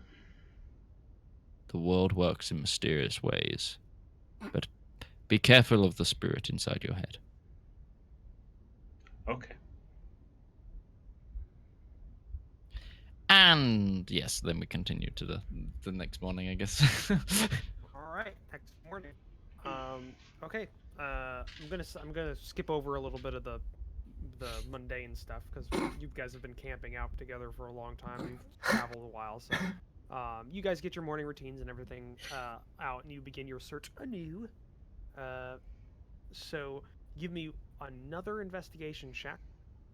This time again, only R1 and Isaac. They're the only ones that pass the first check on this. You guys could give advantage to one other if you wanted to. Never mind. 21. I'll give you an advantage. Oh, we both got 21. That was a great night's sleep. 21. 21. Okay. So, 21. so it's now the next morning. The light has begun to shine, and actually that seems to have helped, because when you wake up and begin your search again, one of you, actually both of you, you're standing on a hill looking around, trying to spot the next hill that looks to be of a similar size, and you see a glint off in the distance, maybe about a mile or two, and it's very hard to make out. There's a haze and an early morning fog, but you can see a glint of sunlight that's reflecting off of something metallic, and it's above the ground, and you begin moving towards that direction. And as you get closer and closer, you Halo guides us spy- this day. Yeah. I mean, he's the god of sunlight. When you get closer and closer, you stand on an opposite hill. It's lower than the one that that it is on, but you see this blocky, ugly ship. It is no elegant lines. It's a bulk transport with cargo nets along its edges, and it's got 3 masts, but one mast is standing upright, as you would expect on the deck, but 2 others are hanging off to the sides. You see some ragged cloth on one of them. Doesn't look like the sail's intact, but it looks to be tied off on this large rocky hill. Maybe only 20 feet above the ground from the top of this hill. But you see ropes and rope ladders just on the ground, and giant poles are holding it in. And you can see the ship's kind of swaying in the air a little bit. It's steady at altitude, but it's moving slightly with the wind currents. You can see it like pull on a rope and then come back, and another rope and come back, and it's just kind of holding there. And as you stand there, you see there are people moving on the ship. Not just on the ship. See a couple people shuffling near the bottom. Then you see a crate being lowered from the ship by ropes and pulleys, being lowered onto a cart that has some small horses, and it's being brought down the hill. As you watch, you can see this is an operation going on. A couple of carts that come up and get unloaded, and crates and barrels are being unloaded. And looks to be a fairly good-sized amount of people doing this, from what you can tell. Can we see where the carts are headed after they're filled? They seem to be heading down into a valley next to this hill that is populated by a very thick forest. And all you see is these carts going down this little path on this hill and entering into the forest and disappearing from sight. But I think that's where we're going to leave it till next week. Oh! Ooh. Damn cliffhangers! It's funny because we're on a hill. Oh, Just because I've had it queued up, and I wanted to just quickly do it, but yeah.